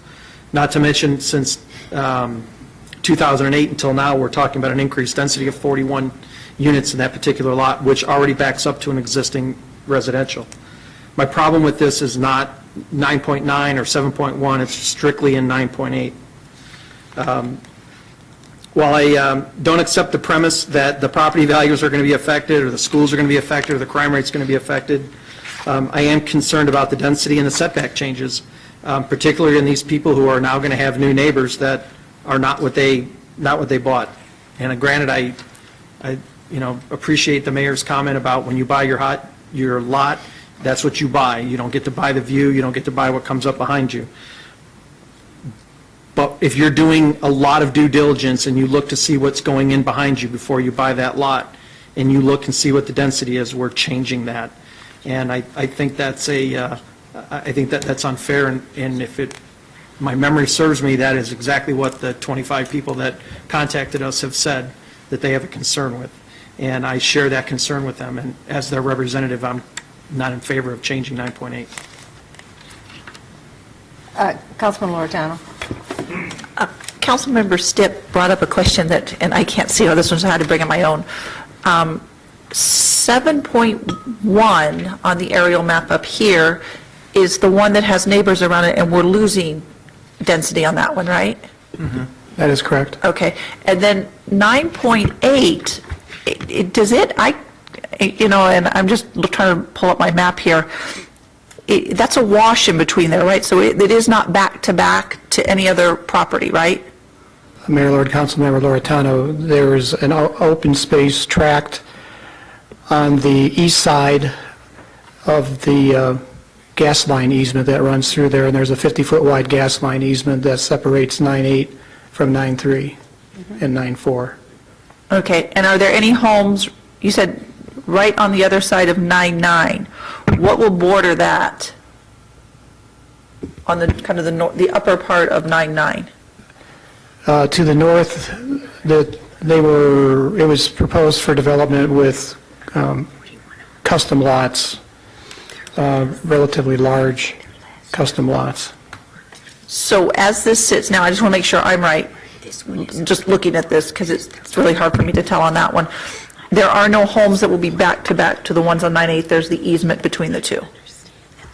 That is correct. There's at least a 50-foot wide easement, and then there's an open space tract on the east side. And in the lotting concept we've seen, there's an open space tract on the west side as well. Okay. I'm good, thank you. Councilman Osborne.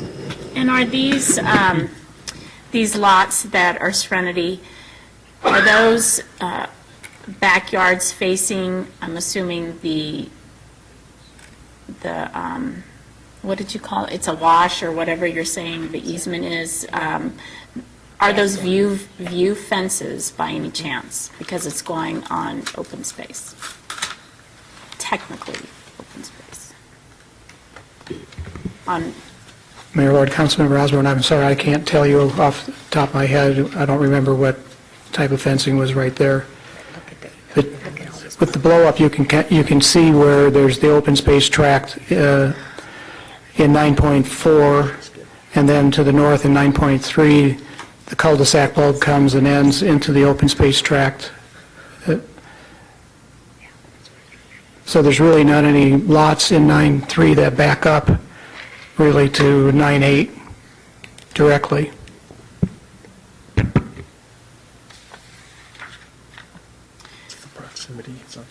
If there, Bill, Yes, ma'am. if there was a larger setback or more space between, would you feel differently? No, for me, it's about the proximity. We're going to take this parcel 9.8, and regardless of the physical setback, you've still got neighbor to neighbor, and the folks in 9.3 thought they would, you can only assume that based on the density, that they thought they would be at least butted up against a similar densitied parcel. What happens in 9.9 becomes irrelevant because that's two parcels Oh, away. no, I'm not. Yeah. I'm talking about 9.3 to 9.8. Yeah. I'm talking about that. So, and I'm not you're talking right, about rather back than- up to back up, not like we had in Palm Valley Yes. where it was residential right on top of that Right, commercial. right. It's just, it's my opinion, you don't have to, Well, I'm I just don't going mind to a interject 6-5-1. something in here. To face it, our city went through a huge downturn, our state went through a huge downturn, we cut back on staff, we cut back on this, we cut back on that. So you got to look at a developer.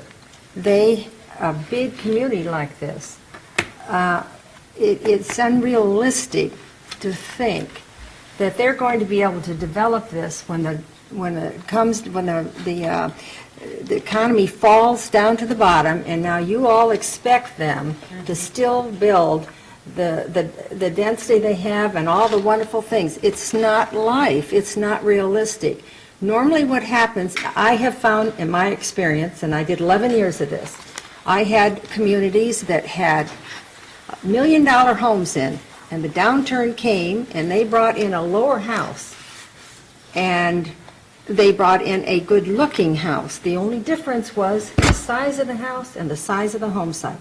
It didn't change those $1 million homes one iota in value. It is realistic. So I think sometimes we think in all these wonderful, flowery, glory things that happens in life, but life doesn't run that way. Nor does communities, nor does our economy. Look where we've been, guys, since, my golly, we've been on a roller coaster. Okay, what you do when you come out of this, you do the best you can to continue whatever you're trying to create and build. And so I think you can get all wrapped up in this, and I know I look very cold compared to the rest of you, but I'm looking at more on, I guess I would rather have my community finished with a nice-looking home than to sit there with bare land for the next 10 years. So I say, okay, and I would like the community to still continue with its amenities. To do those amenities, you need density. So while I understand and I admire you both on your opinions, I don't think it's a very practical one in development or in progressing. So, anybody else? I mean, I came in after yours. I waited as long as I could. Any comment over here? Okay, are we ready? Can I make one more comment? Oh, yes, go ahead. We really need density up there. We have the Safeway Shopping Center, and it's still not filled, and that's been, I don't know how many years that's been up there. I hear from residents up there all the time, and your point is well taken, Bill, nothing, but I hear from residents all the time is, I want a restaurant, I want this, I want something besides mostly fast food. And we've got to get people up there because no one's going to open a restaurant up there until we get that. We're not going to get those shops. We're not going to get a dry cleaners until we get that, or other banks or anything. So we have to get people up there. That's why Goodyear wants some nice private restaurants, and we're not there yet. So, yeah. Okay, all discussion done? Okay, may I have a roll call vote, please? Councilmember Holman? Aye. Councilmember Osborne? Aye. Councilmember Loretano? Aye. Councilmember Campbell? Aye. Councilmember Stipp? Nay. Mayor Lord? Aye. Passes 5-1. All right, great. Let's go to 7.6. We will now consider approving intergovernmental agreement with the City of Avondale for Human and Senior Services. Christine McMurdy, Grants Administrator, to present. Mayor, Council, good evening, and before I go any further, I want to introduce our guests who are here tonight. With me tonight is Gina Montez, Assistant City Manager with the City of Avondale, Aaron Sparks, Recreation Coordinator, who works over at the Senior Center, and Christopher Reams, Parks, Recreation, and Library Director. Okay, what we're proposing tonight is just a transition in how these programs are funded. Typically, over the last 10 years, the City of Goodyear has funded both the Avondale CAP program and the Avondale Senior Center programs through the community funding process. We've basically accepted every proposal that has come in for the amount that has been requested, and that's to provide some support to offset the shortfalls from the federal government and on fluctuating amounts of citizens from Goodyear that use both services. So the intergovernmental agreement is intended to provide a consistent level of funding. It's for the next 3 years with a 30-day cancellation policy inside, and we will get quarterly reports for both facilities through the terms of the agreement. And for the programs, some of you may already be familiar with them, but for the senior services, in addition to what you see there, the City of Avondale leases 2 vehicles from the Area Agency on the Aging, in addition to providing a vehicle from the city's fleet to get the meals delivered in a timely manner, because that is a grant requirement, and also to get residents from the city of Goodyear, the city of Litchfield Park, and the city of Avondale to the senior center to be able to participate in some of their programs. A majority of the program participants at the senior center and at the community action program are either at or below the poverty level. For the community action program, in addition to the utility and rental assistance, the information and referrals is pretty robust. I only wrote a few here. They can probably fill you in on even more because it just keeps growing every year. But in addition to the utility and rental assistance, we're looking at Turn a New Leaf, Women, Infant, and Children, or the WIC program, Helping Families in Need, the Salvation Army, and First Things First, which is services to family and children from ages 0 to 5. And this is just a little bit of history on how we have funded both programs, and it's only a snapshot of the last 5 years. You can see in that last column, the IGA actually proposes a slight increase. There's two reasons for that. These facilities are, they're getting older, their operations and maintenance costs are going up, and last month you heard a Human Services Inventory presentation from Christina Plant, and in that presentation we heard from Counsel that it would probably be a good idea to kind of raise the visibility on these programs to residents in Goodyear so that they are aware that despite the fact that they are both located in the city of Avondale, Goodyear residents are allowed to participate. So we included some language in the IGA that we can post these services on our website and in fact promote them if we choose to do so. So we did write that into the agreement. We're kind of allowing for the fact that there might be a little bit of a bump in the number of participants due to that potential promotion.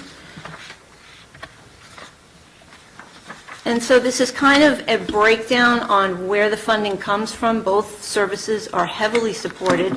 And I do want to call out the fact that I've listened to these presentations from Avondale staff to their city council, and it seems very frequently that Avondale's council members are presented with the need to increase their general fund subsidy in order to make sure that the services can be maintained at just a basic level.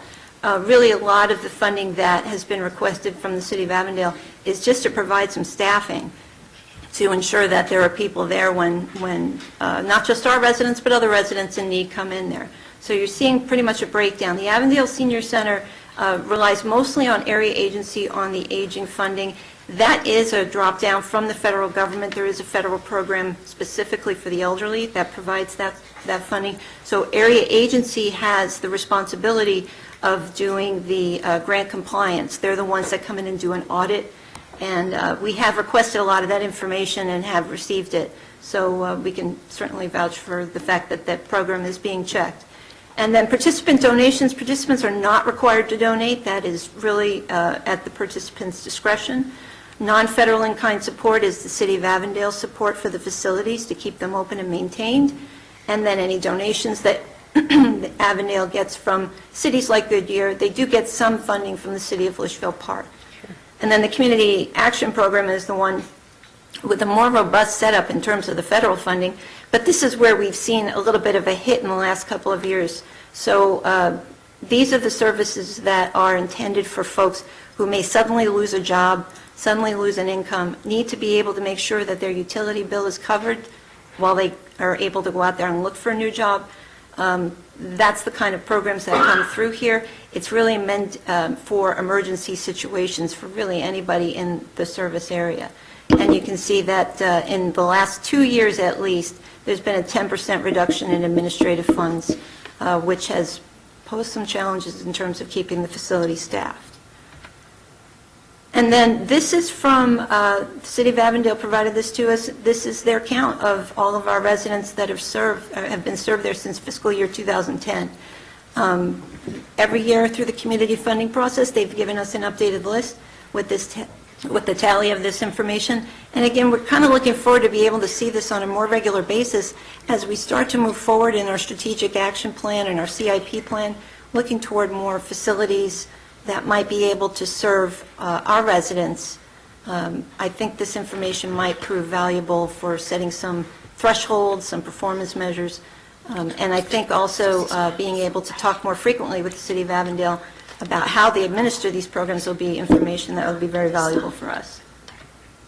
And so there's only one other note I made, because it kind of came to mind, especially tonight with Kim's presentation. This proposal satisfies Goal 2 of the Strategic Action Plan, which is quality of life, partnering with local organizations to support programs that meet the needs of our community.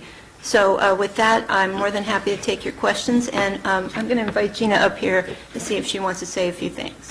Thank you, Christine. Good evening, Mayor Lord, members of the council. I will be extremely brief. I just wanted to take the opportunity to thank you for the many years of support you have provided to the Community Action Program and the Senior Services Programs over the year through the Community Funding Program.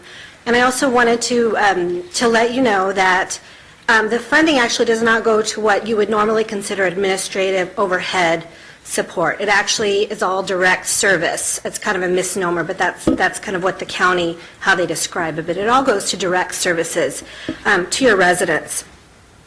It's been a privilege to serve Goodyear residents in their time of need in the same way that we serve our Avondale residents. And I think the way a community treats its most vulnerable really says something about a community and what you're willing to do for them. And during this last recession, more than ever, we saw Goodyear residents throughout your community. I think about a year ago we did a map to kind of show you all where they were located, and I think it was very valuable that the service was available. It is a unique situation for a city to provide services of this sort to residents who reside outside their corporate boundaries. And historically, the services through the Community Action Program and Senior Services have been set up this way. It predated my employment with Avondale. But we also have found that the economies of scale that it supports for these in particular have been an advantage, I think, to both our communities. And it is a privilege to serve your residents. We don't see them as any different from our own when we're helping them to meet their needs. Sometime last year, we provided a tour to several Goodyear staff, and also the members of the council were also invited. I know not everyone was able to attend, but I want to just extend an open invitation at any time to drop by, unannounced if you want, to the Senior Center or the Care First Resource and Housing Center, and just see what's going on for yourself if you like. And we also are, at any time, happy to arrange for a tour and any more detailed information that you're interested in receiving. And we're happy to take any questions that Thank you. arise. I was on that tour, and it was excellent, and it certainly gave a great overview. Thank you. Okay, are there any speaker cards? No, Mayor. All right, would anybody from the audience like to speak? All right, will the city clerk please read Resolution 14-1615 by title only?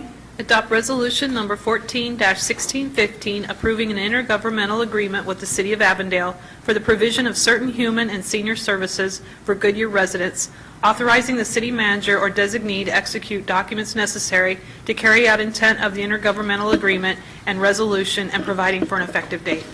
Thank you. Could I please have a motion and a second? So moved. Second. I heard a motion by Councilman Stiff and a second by Councilman Holman. Open for council discussion. Councilman Stiff?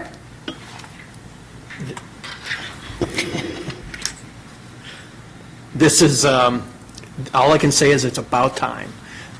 We have been funding this for a long time. I've sat on the community funding committee, and it keeps coming up every year, our few dollars. This is the kind of service that we need to provide the residents of our region, is 2 cities, or 3 cities in this case, working together to solve the problems. We cannot do this alone, and I am, personally, I'm just grateful that the City of Avondale takes on this service and provides the level of service that it does for our residents, and I'm grateful that they're willing to enter into this IGA to continue to support it. Thank you, Bill. Well said. Next. I want to speak, but I want to be the last to You want to speak. be the last? Okay, anybody else? Councilman Osborne? I'm just happy that we're actually taking a step out of the process so that it's easier, that you don't have to apply every year for the community funding. So I appreciate everything you guys are doing. It's good. Yes, and I wanted to thank you for, I kind of rushed through after you got done. Thank you so much for coming before us and giving that overview. I really appreciate it. And I, again, too, are one of those that after touring, I knew our citizens were being well taken care of. And it's, it still allows us to do whatever we do through some of our other things that we provide in our community. So, thank you. Councilman Campbell, I think you're the, wait a minute. Well, Does Councilman you Holman want want to to say speak at something? all? Because she wants to be last, so. Councilman Campbell wants to be last. Okay. I just want to say I've been a proponent for a very long time that the city of Avondale has been very strong in the services, and that our citizens, and I was kind of pushing, there needs to be more of an awareness, because I'm not sure there's a strong awareness throughout the city of Goodyear that these services, that Avondale is not being grandiose, that there actually is an agreement with our city that it's very legitimate that they come, even though it's another city, for these services. So I really am glad that we wrote that piece in there, and appreciate you understanding the need for it. And I hope there is a bump so that the citizens who truly need it in Goodyear realize that they do have it available to them. So. Thank you. All right, I think you've got the last word. All right, my last word is, I'm very disappointed that it's coming to this council as a 3-year IGA. I sit on the Area Agency on Aging Board of Directors. We have 24 feeding sites in Maricopa County, and of the 24, we have 2 feeding sites that share boundaries. Wickenburg feeds Whitman, and Avondale feeds Litchfield Park and Goodyear. The congregate meals are, and the meals delivered to your home are all federal funded. They are, the area agency will reimburse all the sites for folks who are 60 and under. Surprise has it 55 and under because they fund their own site. And anyone can go to any senior feeding site in all of Maricopa County. There are no boundaries, really. Anyone can go and eat there, and then they're asked to reimburse for the meal if they can afford it, and if they can't, there's no questions asked. So I appreciate having them come before the Community Funding Committee every year to tell us what they do and how many they serve. And we've never turned them down. We would have never turned them down, but I appreciate you writing in now that they're going to give a report every quarter, but it's still not going to come before this council. And I just, you have to understand that the community funding money is there for us to put out in the community, to be sure that we are reaching those folks that we need to. And I don't share necessarily Councilmember Stipp's joy in saying it now we've got it funded, but because I didn't see anything wrong with coming once a year for them to come and apply just like everyone else, and we've never turned them down. And we appreciate what they do. And I'm always popping in unannounced over there anyway, just to say hello and to see who from Goodyear is there, and to watch the guys play pool, and it's wonderful, and we appreciate what you're doing, because we cannot have a senior center built because the CBDG funds who used to fund them are now being used for redevelopment purposes and for job creation. So we appreciate you taking care of our seniors, and I see no reason.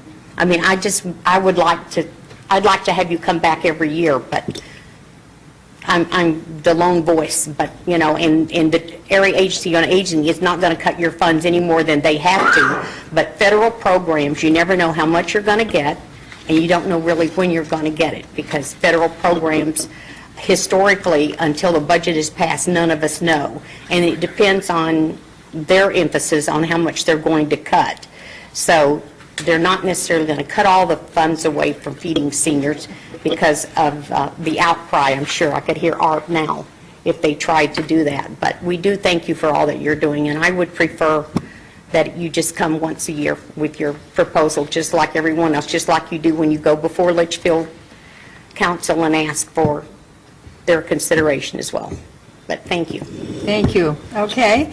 May I have a roll call vote, please? Councilmember Osborne? Aye. Councilmember Loretano? Aye. Councilmember Campbell? No. Councilmember Stipp? Aye. Councilmember Homan? Aye.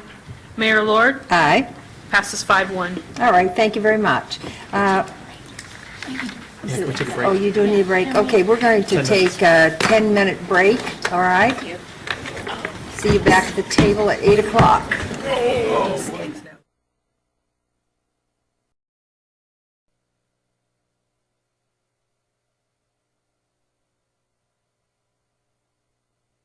Eat the dark chocolate M&Ms. My blood be 4 sugar hours doesn't in a minute. spike at all. You could get, So, that's all I keep in my house. You see, I didn't give up M&Ms. Okay, well, the dark one. no, Mint M&Ms are really good.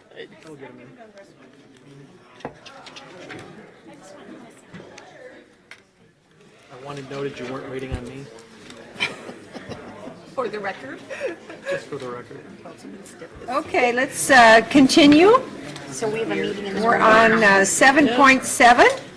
Is it just a quick? The item is to consider Should be adopting quick. notices of intention to increase utility rates and pre-treatment fees and set June 23rd, 2014 and July 7th, 2014 as public hearing days. Larry Lang, Finance Director, to present. Larry? Thank you, Mayor. Before you tonight is a request to adopt notices of intention and set public hearing dates for two separate utility rate items. And we separated these items into two. One is the utility bills, the water rates, and then the second item is pre-treatment that would only apply to select commercial customers.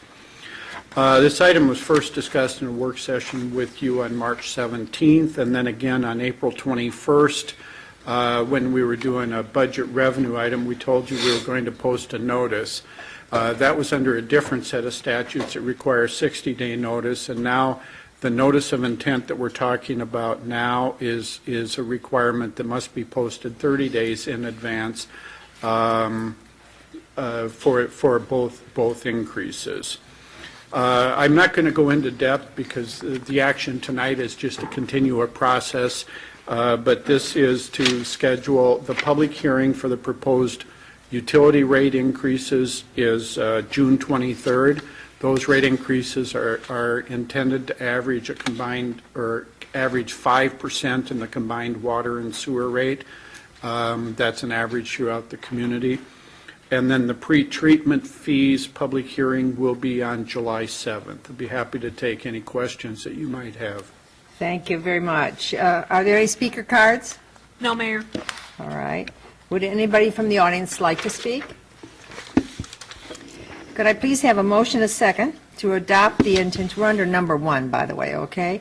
Can I, a motion and a second to adopt the notice of intention to increase utility rates? So moved. Second.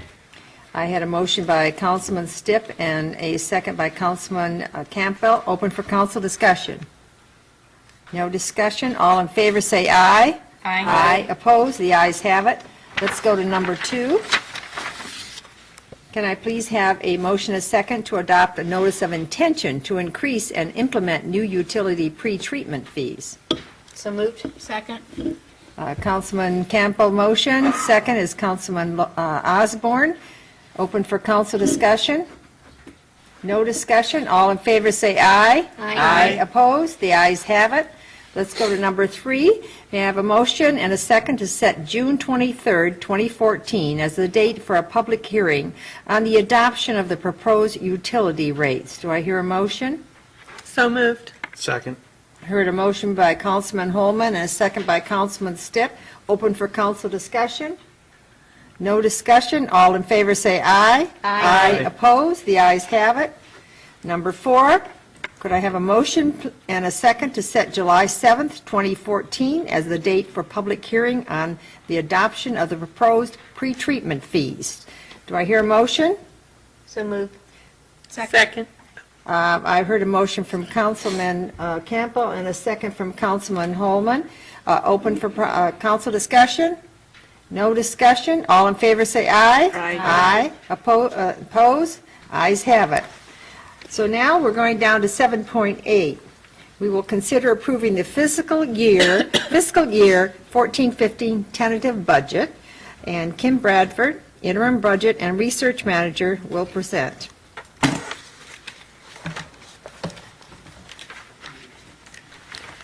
Good evening, Mayor and Council. I am very excited to be before you this evening presenting our tentative budget for adoption for fiscal year 14-15. And the action this evening does set our upper expenditure limit for next fiscal year. Tonight I'll be reviewing the budget process that has really unfolded over the last 7 months, putting all the puzzle pieces of our budget together, culminating in tonight's action. And then also talking about our framework that we reviewed throughout our work sessions that has really driven the focus for this year's budget. I will cover some highlights of what has been included in our proposed budget, and then I will get into the dollars of our total sources or our revenues for next fiscal year, as well as the uses or expenditures. I will go into a little bit of detail regarding our operating budget, showing how that breaks down by department, and then review our capital improvement program for next year, and then talk about our next steps. So I want to start by just recognizing the amount of effort that has gone into development of this budget that is before you this evening. As you can see on our budget development process, we really did start these discussions at our 8-hour retreat back in November. And since that time, council and staff have spent an extraordinary amount of time not only preparing documents and recommendations and prioritizing, but also we've had 8 work sessions between February and today talking about those individual pieces of the budget. And also the council and staff have spent numerous hours reviewing packets of information. I think your packet today was about 150 or so pages. So that includes not only the supplemental recommendations, but also questions and answers that have gone back and forth throughout this process. So appreciate that time, not only from the council, but also our department staff and the budget team to get us to where we are today. This is our framework that we've seen pretty much in every presentation up to this point that really highlights the focus that we've maintained, resulted from our discussions at the council retreat. As we've stated throughout, we maintain a conservative approach. We've taken this approach consistently, but especially since the downturn. We reviewed the economic forecast. We're conservative not only in our projections for our revenues, estimating moderate growth, and even lower than moderate and in terms of the volatility of the development revenues that we see, but also in our expenditures. We are focused on our efficiencies, and I'll talk about some of those initiatives in our budget.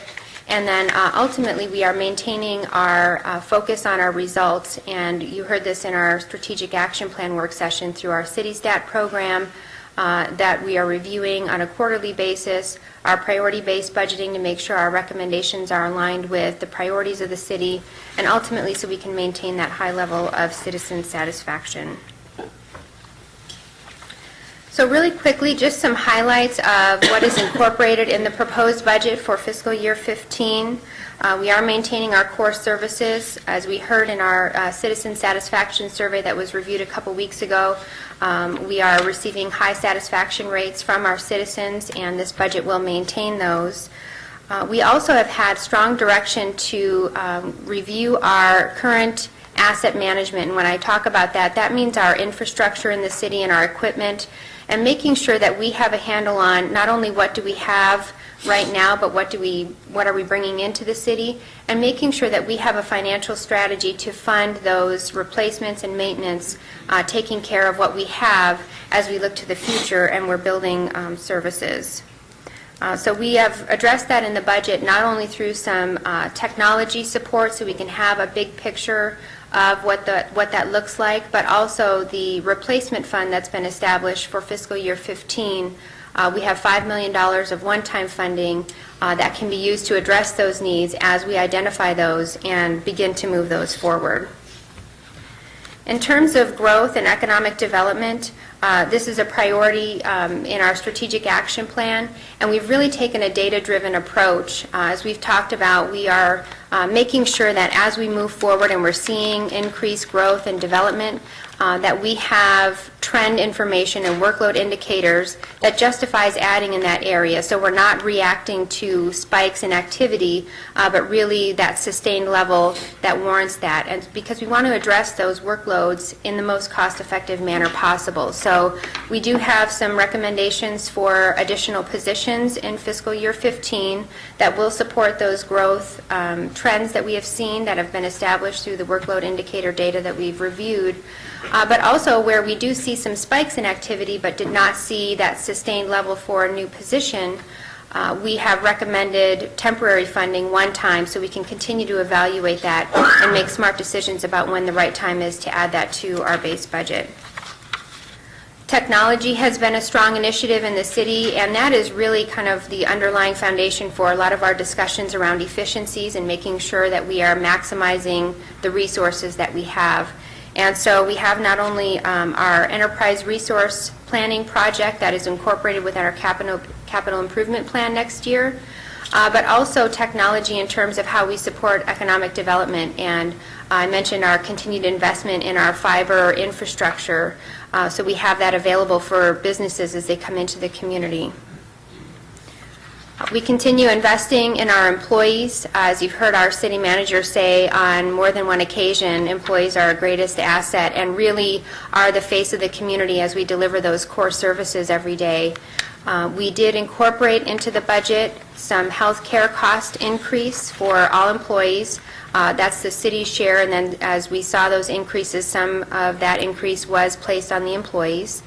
And then we also had compensation increases for our sworn staff per our Memorandum of Understanding. We have a 5%, which is a one-step increase, and then a 3% average non-sworn increase for all other personnel, which is average across the city.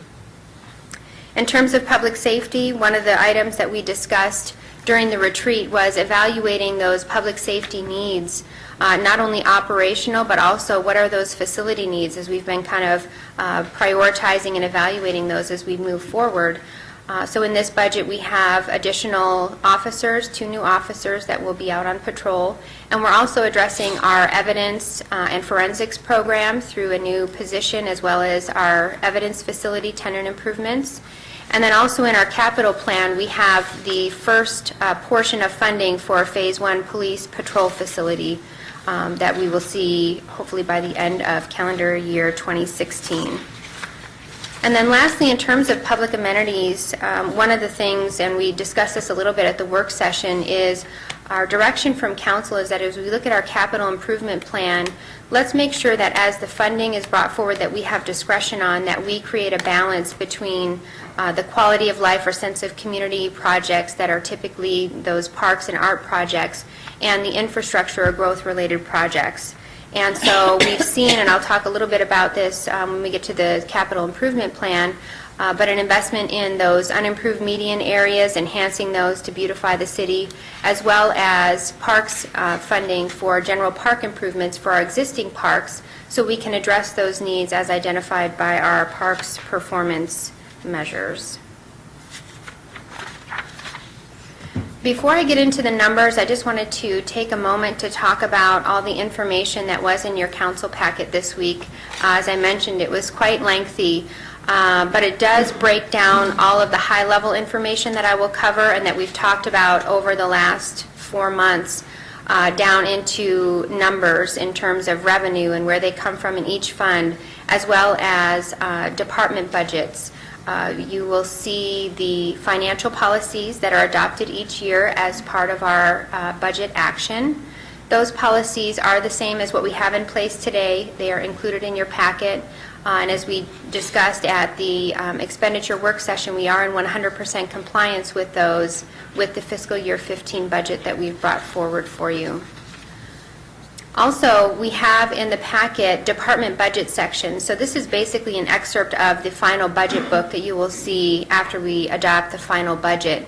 And it breaks down by department not only their budget for their ongoing, but their one-time funding, as well as highlights of their performance measures and their accomplishments and goals. So those are in there. We have the city schedules, which were part of your May 5th packet, so we've included those again here as they will be adopted as part of the budget, as well as the state schedules, which are new in this packet. And it's basically the same information as in your city schedules, but just compiled per state required format. So while I'm going to speak over the next few slides about high-level dollars, if you have any questions about any of those during the council discussion, I'd be happy to answer those. So with that review, we'll get into the revenues and expenditures. You will see that the total proposed budget for fiscal year 15 is $222 million. The main portion of that is our taxes and surcharges in terms of our revenue. That's about 42%. That does include our sales tax revenues.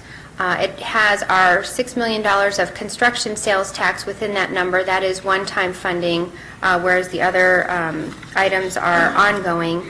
It also includes our state shared revenues and miscellaneous fees that we collect in terms of recreation programs or permits or inspections. Going counterclockwise on the pie chart, we'll see the fund balance is about 24% of our revenue. That includes not only the reserves that we keep per our budget policies, 3 months of reserves, but also the capital projects carryover that I'll talk about in terms of our expenditure. But it's basically money that was allocated in a previous year that is carried over to this year for projects that are still in process. Our enterprise funds user fees, that's the revenue that we receive for water, wastewater, and sanitation, the rates that are paid by our users. And then the grants and proposed infrastructure pieces, those are, as we've talked about them in previous work sessions, those are our placeholder amounts. That makes up about 9% of our budget, and basically that allows for the city, if we have new revenue sources that come in after we adopt the budget, that we can receive them and then also expend them. As I mentioned at the beginning, we have a state law that says we have to adopt an upper expenditure limit, which is what we're doing today. And so by building that capacity, and if we have a potential improvement district come in or additional grants, that capacity allows us to receive and expend that. And then our development impact fees, that's the remaining 6% of our revenue sources. Those were the fees that were just, we went through a process over the past several months to adopt the infrastructure improvement plan, and council just adopted those final fees just a couple weeks ago. This is the expenditures and how that $222 million breaks down in terms of expenses. You will see that the largest portion there is our operating budget. That's where we typically talk about our personnel, contractual, and commodity expenditures. And I'll break that down by department in just a moment. But that is the largest piece and supports our day-to-day operations. We have our rainy day fund, which is 7% of the budget. That is our reserve that we do not spend unless there's an emergency, but that is our 3-month allocation. We have the potential funding placeholder, which was what I just mentioned in terms of if we get new revenue, that allows us to expend those funds. Our debt service for fiscal year 15 is $25.8 million. That's the green slice on the pie there. Our one-time initiatives total $14 million. And if you recall, in our expenditure review work session, we have some expenses that are citywide that don't fall necessarily within a department budget that we fund every year. We have fleet reserve for fleet replacement funds, information technology, and risk reserve.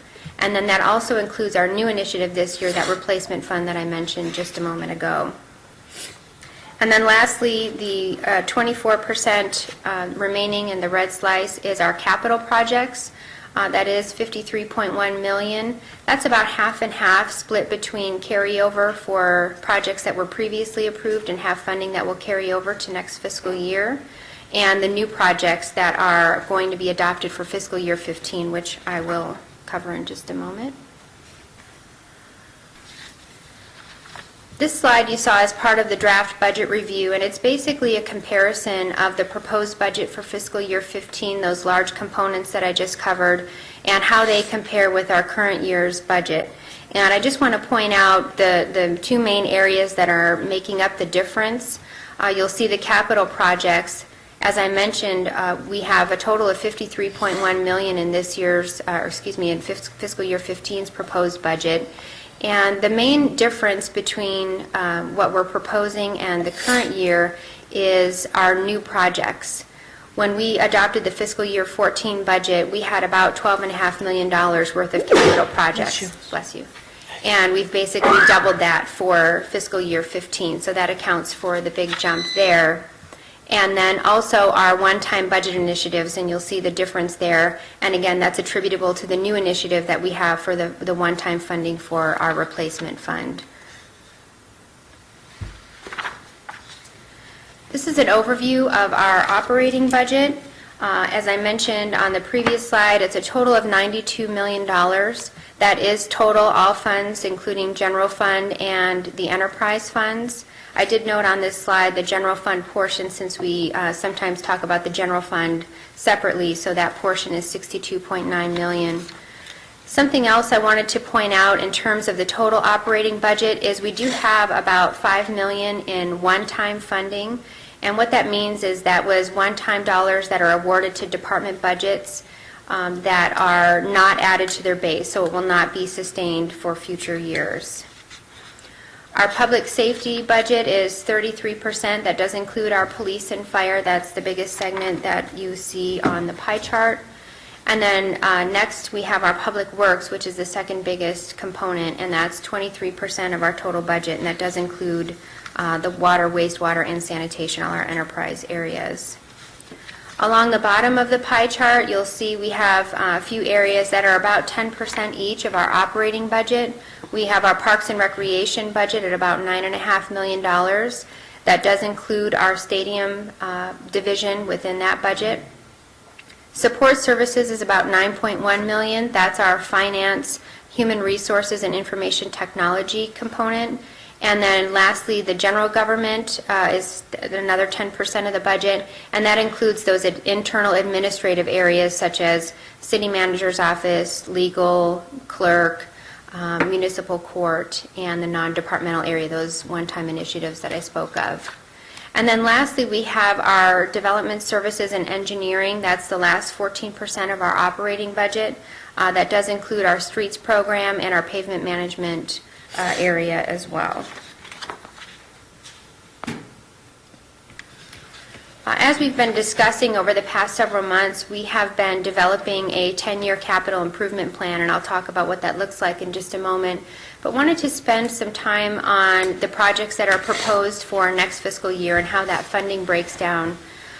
We do adopt the 10-year plan as part of the budget, but that is reviewed each year as we have new plans that are done, and we want to make sure that our priorities are aligned with current desires. So for fiscal year 15, it's just under $28 million, our total projects. We do have water and wastewater components that are over half of our capital plan next year in terms of funding, 57% total. That does include a new well and treatment facility that's funded by developer contribution. Also, our continued investment in Central Arizona Project Water, the CAP water that we talk about frequently, as well as an integrated water master plan.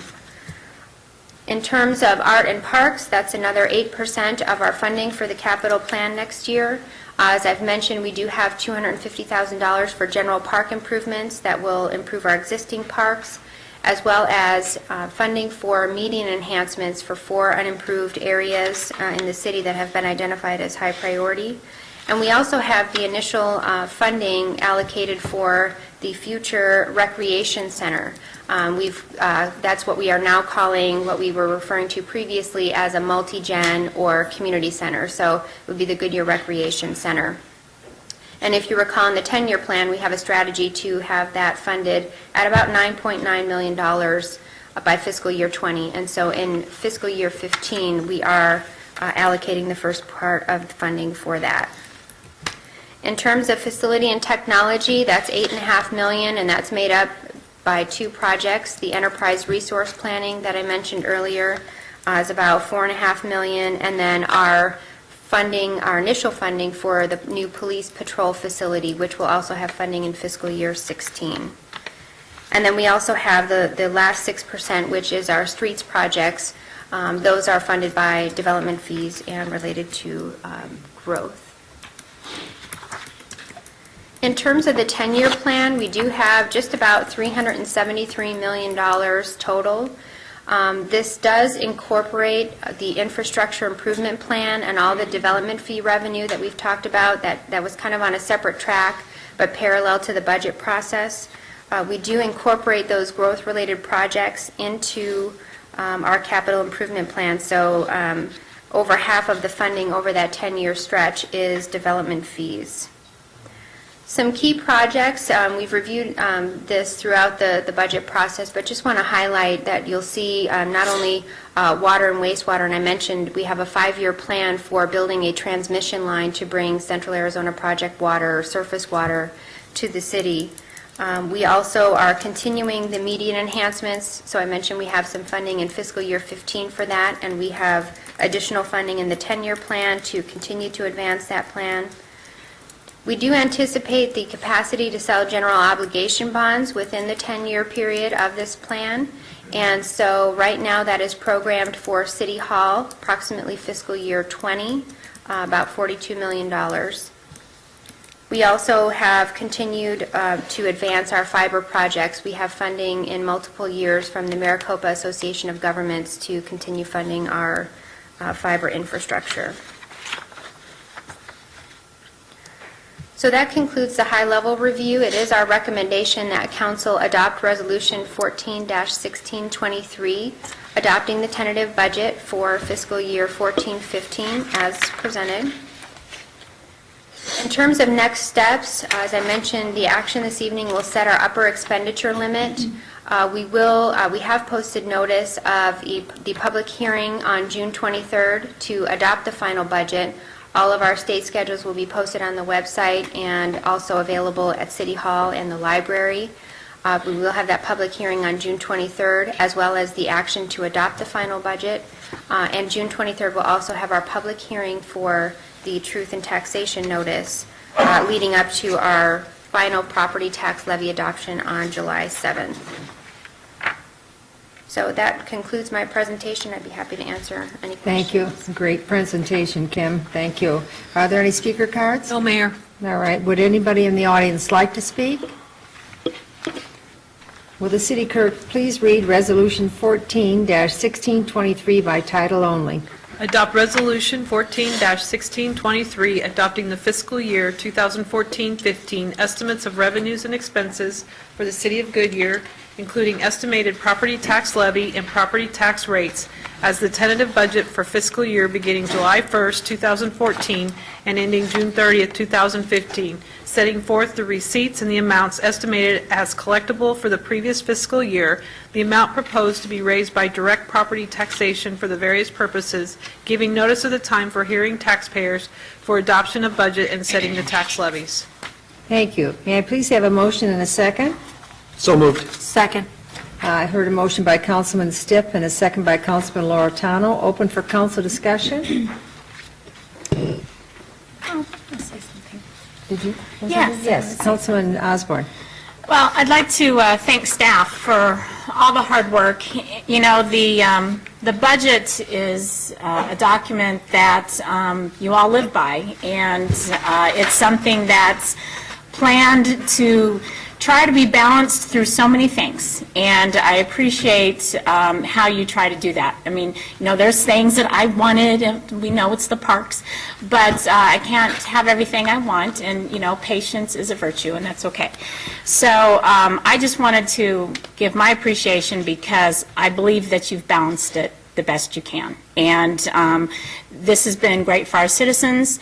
Also, as a council member, I can say, even though I've missed a couple work sessions being sick, you guys took the time to answer all my questions. You sat down one-on-one, and I really appreciate all of that information. And you've continued to put it into ways that we can all understand.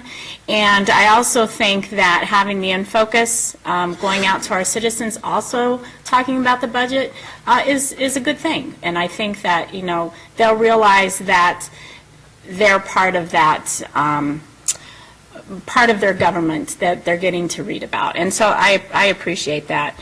And I guess that's really about all I have to say. I know that a lot of times the things that we do, we're planting seeds for the future, and we don't get to always see those impacts that are made. But I can tell this council, and I can tell staff that we do make a difference. And it is for our future, and I'm thankful for that. Any other comments? Just one more. Again, Kim, thank you. And thank City Manager again. I think we really have a model created for presenting budgets from now on. It's taken, and I've said this before, and I'll probably repeat it until we're out of here in July, but I think it's actually been outstanding and very understandable.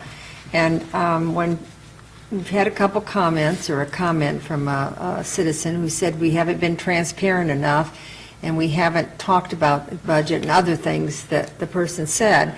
But if you looked at that schedule, the opportunity for citizens to come and sit at a council meeting, to read the in focus, to be out at your time, the city manager, went out with the budget. So again, I'm very proud of this, and you should be proud of it.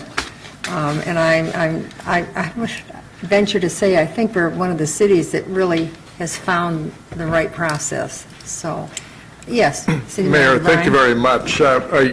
I think when you hit the word transparency, and I'm looking up here, Kim, that was a great end on this slide where you actually had the link back to transparency. I think it'd be important to just point that out if the public's watching, what's actually included. If they go to www.goodyearaz.gov/transparency, what they would find. Sure. Yes, and I neglected to mention that in our process, so my apologies. But we've actually amped up our public outreach this year, not only through the website, as Brian pointed out, where we have the Arizona League of Cities video. It's a 2-minute video about why it's important for citizens to get involved and how they can do that. But we have also been posting bullet-pointed summaries, so it's separate from the council meeting minutes, but summaries of the council work sessions as they have been taking place, including the discussion and when the next meeting is. And that has been going out via our social media and Hot Topics e-Notify, as well as mentioned in the In Focus and the public budget forum where we went through all of that. We are working with communications to have the June-July edition of In Focus be dedicated to the budget so we can take the information that has unfolded over the past several months and package that into how it's meaningful for the citizens as well. So. Great. Any other comments? All right, could I have a roll call vote, please? Councilmember Loretano? Aye. Councilmember Campbell? Aye. Councilmember Stiff? Aye. Councilmember Homan? Aye. Councilmember Osborne? Aye. Mayor Lord? Aye. Passes 6-0. Thank you. Let's go to 7.9. The next three items are second amendments to amended and restated development agreements in the West Goodyear planning area, which will be presented together, and we will vote them, of course, separately. So, Mr. Beckley, Deputy City Manager, to present. Thank you, Mayor, council members. We have, as the mayor described, three items before you regarding the West Goodyear Central Planning Area. City staff has continued to work with the development community on ways in which to develop the framework for the completion of this property. It has had its fits and starts over the past 7 years or more, and I'm happy to say that we have really worked through a lot of issues in that period of time. Market conditions, the economy downturn. So tonight, what I'd like to do before we get into the actual items is to discuss the kind of a market overview. I think you'll find it very interesting. But before I get to that point, I just wanted to say make a few comments. The properties that have had final plat approvals, and that's the essence of what the item requests are for, that the agreements impose deadlines where they had to record their final plats in a prescribed time, which we're approaching that deadline very quickly. The relevancy of that requirement is that once the plats are recorded, they have to start construction, commence construction with 180 days. Because of the recent developments in the housing market and in the Phoenix metropolitan area over the past 12 months, single-family residential starts have significantly slowed and sometimes, in some cases, stalled. We still are seeing some, but not anywhere near the market anticipation. 3 owners of the Goodyear properties with final plat approval are seeking extensions regarding their deadlines for their existing final plats. In addition to those extensions, the owner of one of the properties is asking for an amendment that will allow phased construction for certain infrastructure improvements within that development.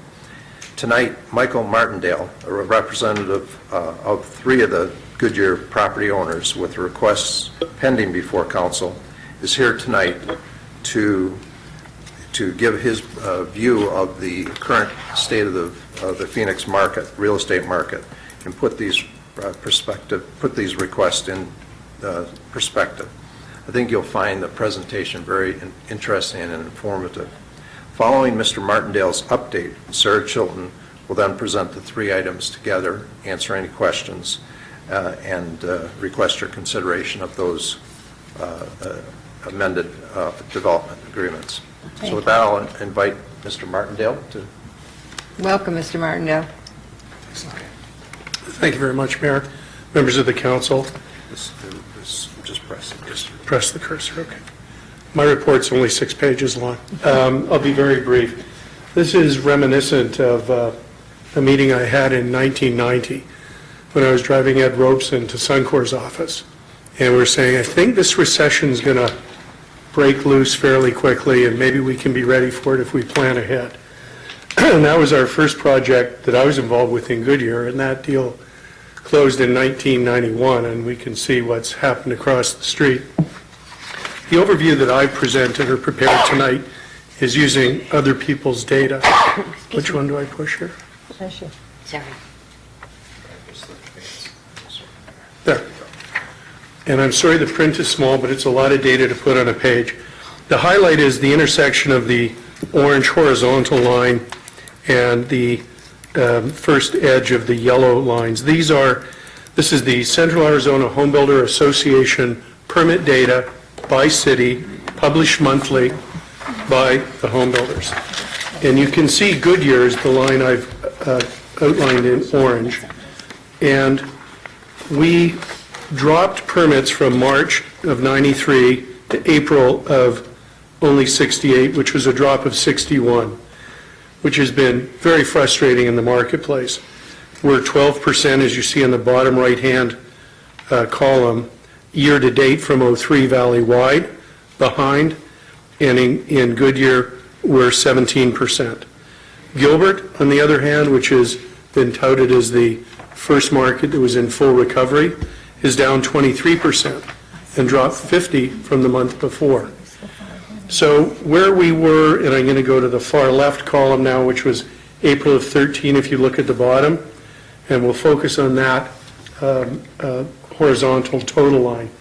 In April, the Valley only did 1,237 permits, but there was a feeling of optimism coming off of the first quarter.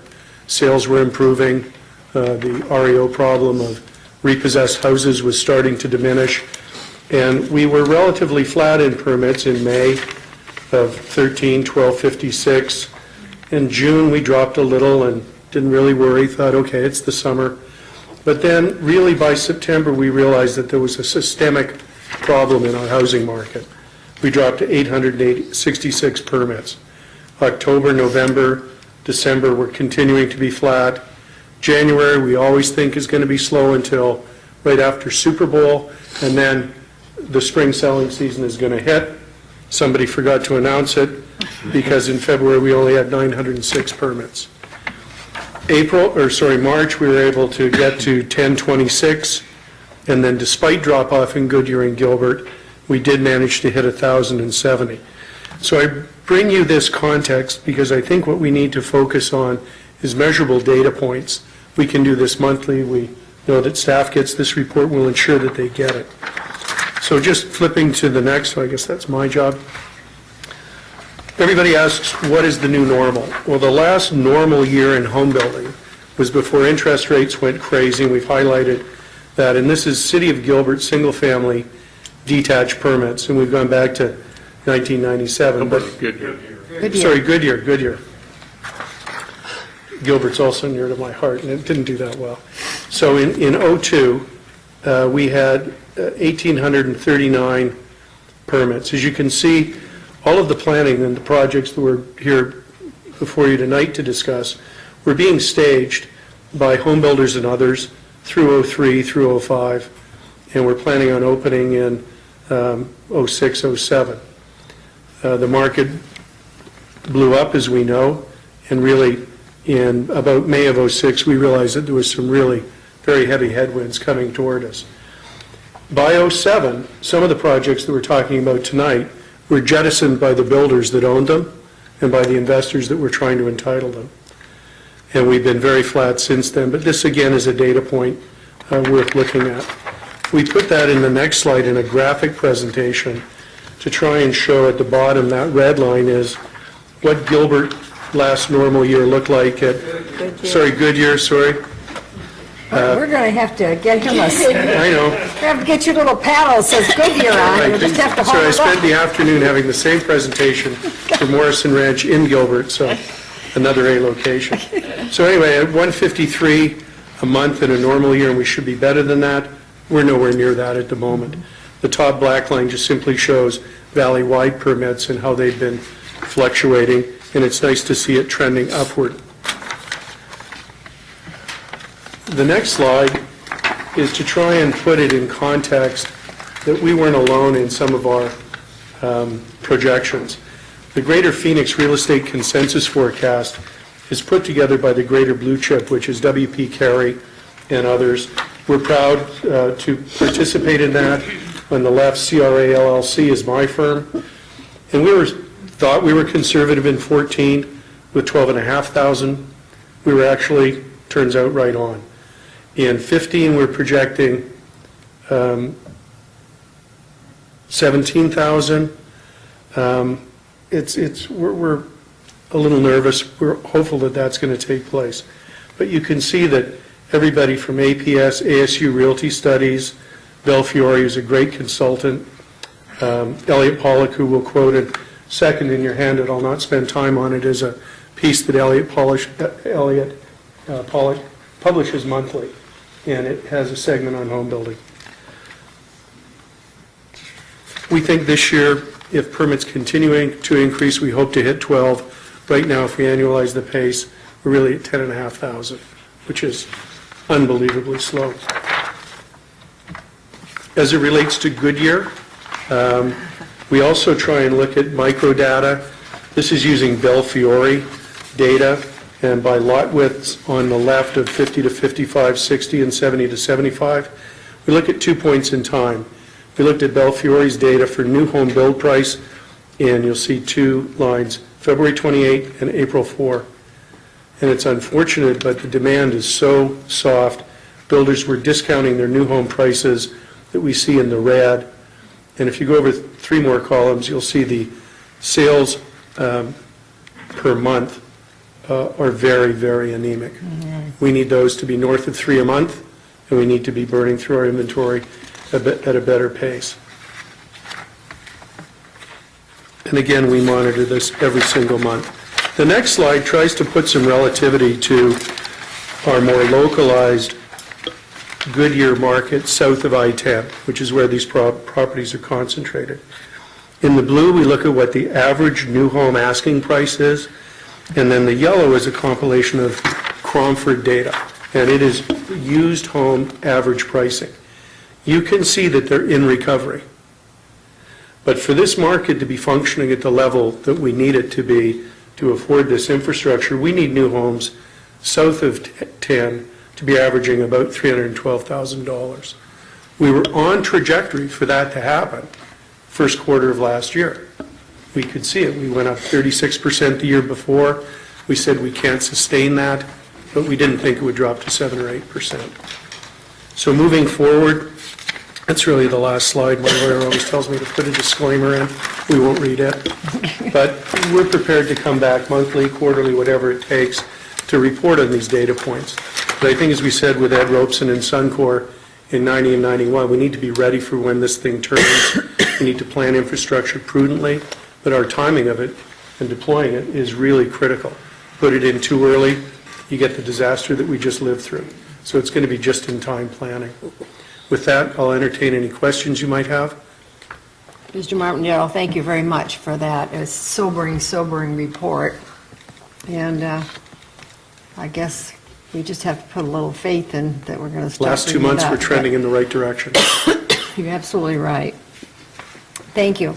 Are there any speaker cards? Mayor, Sarah Oh, Children's I'm sorry. I have to bring Sarah up. Sarah, I apologize. That's not a problem, Mayor. Council members, it's nice to be here this evening. I guess I'm batting cleanup. I've got 3 development agreement amendments before you. One is for Pradera, one is for Amber Meadows, and one is for La Jolla Vista. All 3 of the agreements have an extension of the deadline for filing for recording the existing final plats that have been approved previously for these properties. One of the agreements, La Jolla Vista, also includes a phasing plan for infrastructure that would otherwise have to be started to be constructed when the master plat was filed.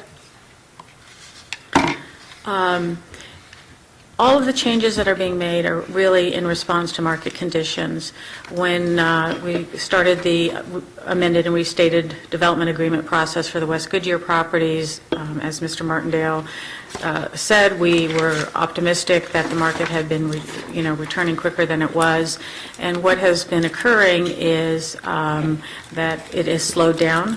And so there's not the financing available to move forward with some of this infrastructure when there's no demand for it.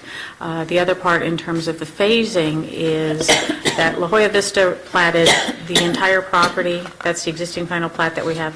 We have a master plat that included the entire property, and there's substantial amounts of infrastructure that will not be needed until the smaller parcels within the property develop. And what the owner is seeing in the market is that whereas in the past you'd have developers or you'd have home builders taking down very large pieces of property, they're taking down much smaller lots again, mostly because of the financing available. And so in working with staff, in the engineering department, one of our concerns is we don't want infrastructure in the ground sooner than we actually need it. It deteriorates faster, which is a surprise to me that if you don't drive on the road, it'll break down faster than if the roads are used. And we don't want the maintenance responsibility when there's no reason for the infrastructure to be there. So it's in our interest also to look at the phasing. Staff has worked through the La Jolla Vista phasing request and has identified what the city's immediate needs are. The phasing does not change the obligation to construct all of the water and sewer infrastructure upon the recordation of the master plat. So once that master plat is recorded, that infrastructure will start to be commenced within 180 days if somebody hasn't already started doing that. So that part hasn't changed, but some of the roadways and some of the other improvements that would otherwise have been, they would have been obligated to construct when they recorded the master plat, have been delayed until the adjacent property that will be served by that infrastructure is recorded, the plats for those portions of it.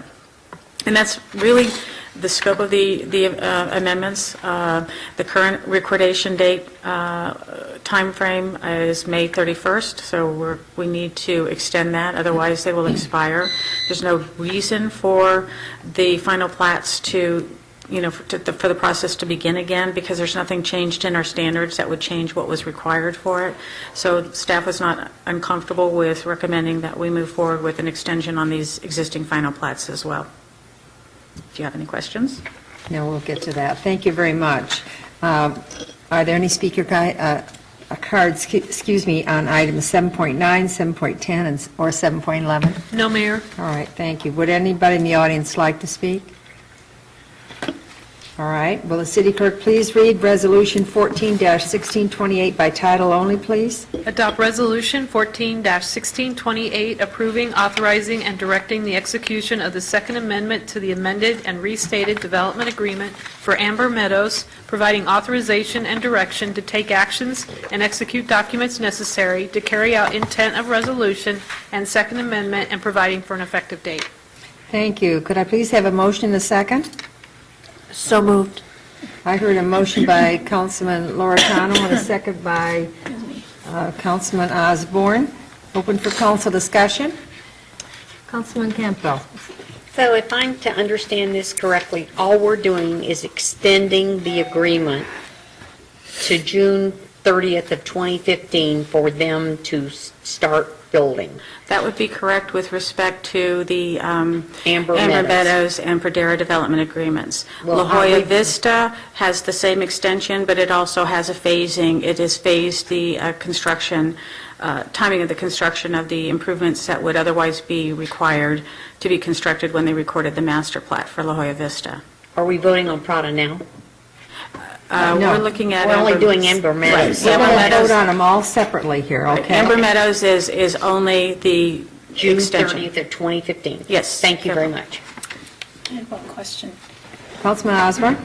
Sarah, how does this, I know in the last year or two, we started water inventory, for lack of a better reason, I don't remember what we called it, but it was like, if something wasn't, housing development had to be built in a certain amount of time because we were, keeping track of those water rights or whatever you wanted to call it. How does this come into play?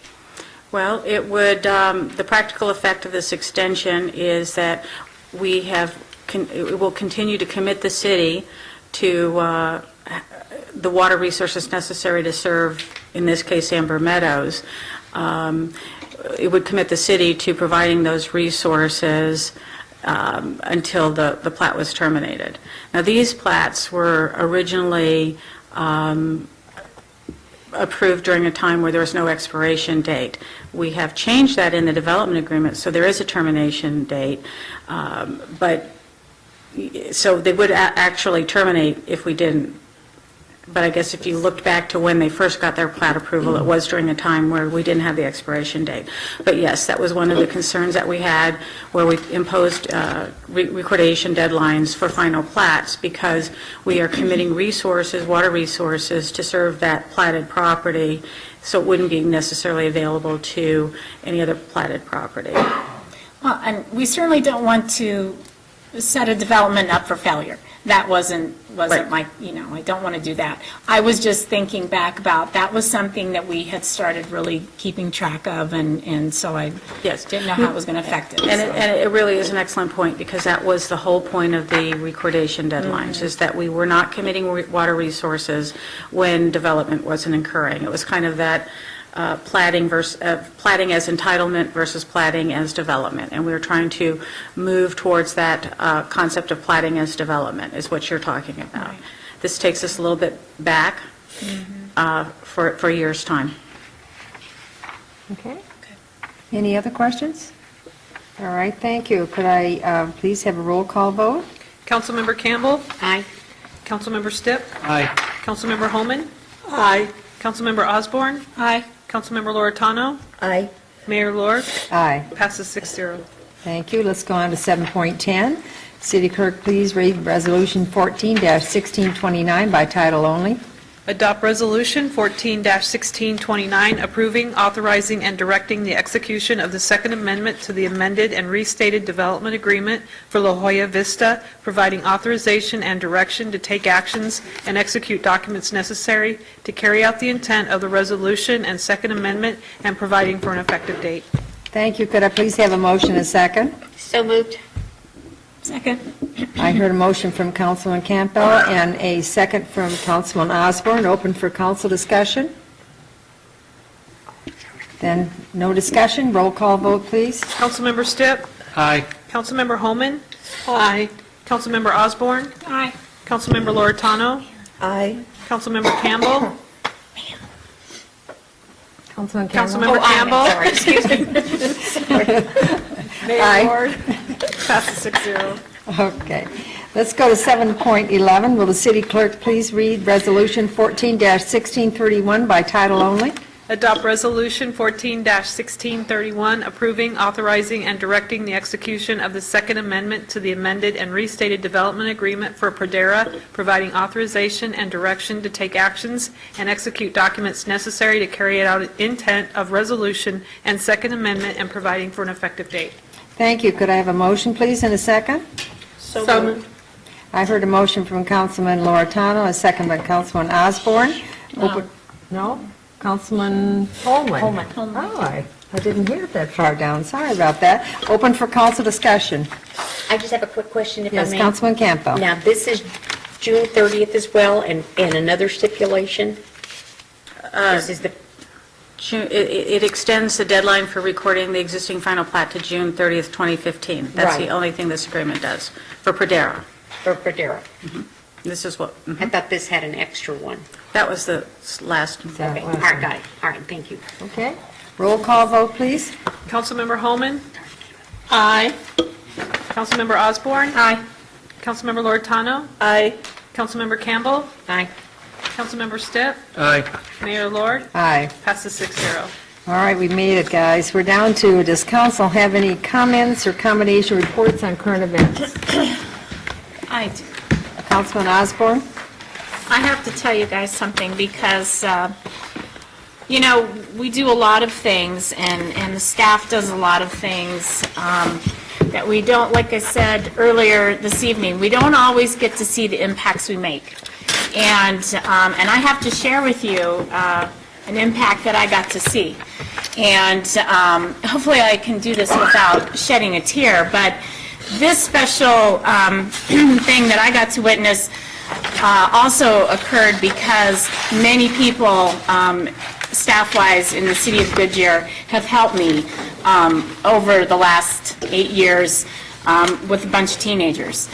And I have to tell you, Tuesday night, ASU started graduations, or sometime Tuesday. I wasn't at it, but I found out the student that was the head engineer of all of ASU that was graduating and was the student speaker was one of my Teen Action Council kids. Oh, nice. And Y2L Leadership Academy kids.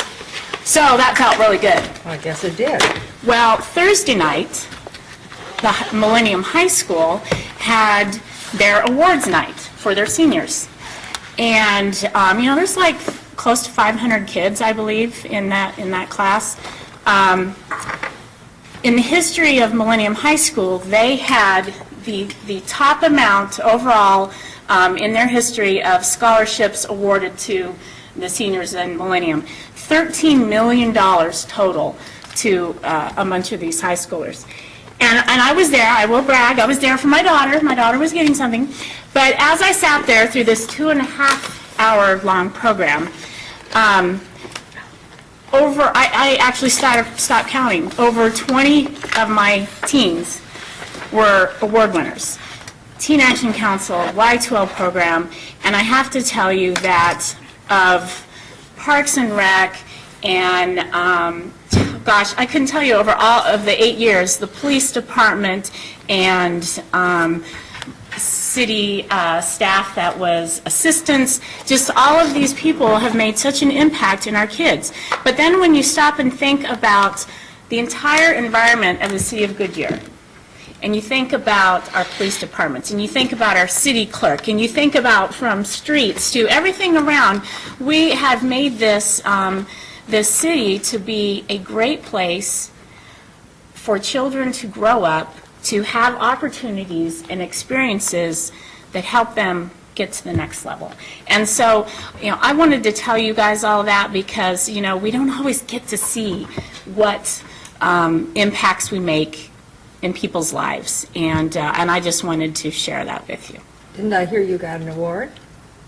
Oh, not that, no, not that night. That was FFA. But next week, next Monday, I will not be here with you guys, and I do appreciate you allowing the FFA high school kids come in and present to you, because you know what? They're doing that for the state competition in June. And those are just little things that we do that really do make an impact in the future. And the other thing I would just say is I wanted to thank our police department. I did attend the award ceremony, and you know what? Got a bunch of great people, and I really appreciate them putting their lives on the line. Public safety is fire and police, number one. Appreciate it. Thank you. Other comments? Well, may I? Councilman Counsel? A week ago, Wednesday, I flew to Sacramento and was presented my 50-year pin with the Order of the Eastern Star. And I knew they were going to do a luncheon, but there was almost 400 people there for that ceremony. And I was absolutely blown away because it's been 14 years since I've lived in that town. So it was wonderful. And of course, I promptly came home and got sick and went into the hospital. But I wanted to thank everyone for the cards and the emails, and the flowers were beautiful, and I'm on the mend. 50 years? 50 years. I know, I was only 10 when I joined. Congratulations, that's a real honor. Anybody else? Well, let's just mention this morning was pretty nice. Okay. Wonderful. Right? The 911 building was great. a great one, and it's good to see. So, City Manager, I'm turning it over to you. Mayor and members of the council, I will be extremely brief. I did get an update from the police chief. There were actually 75 folks that had an opportunity to tour the facility today. Good. Excuse me, chokes me up. But that was as of 6 o'clock, and it was open another hour after that, so obviously well received. And then the other, we talked a little bit about having coffee up with the neighbors and stuff like that, and fortuitously, tomorrow morning, if anyone wants to rise between 8 and 10, there is Coffee with the Cop tomorrow up the hill in Estrella. It will be held at Oasis Bagels, and again, that's 8 to 10 tomorrow, Coffee with the Cop. So we'll have at least 2 of our patrol officers up there. So if you happen to be in the neighborhood, you're welcome to jump in. Thank you, and that was That's all very I got. nice to get the invitation out to the council. They appreciate that. All right, any other comments here before I go on? Then the next meeting will be a special meeting and a work session be held on June 2nd. No further business to discuss, meeting adjourned.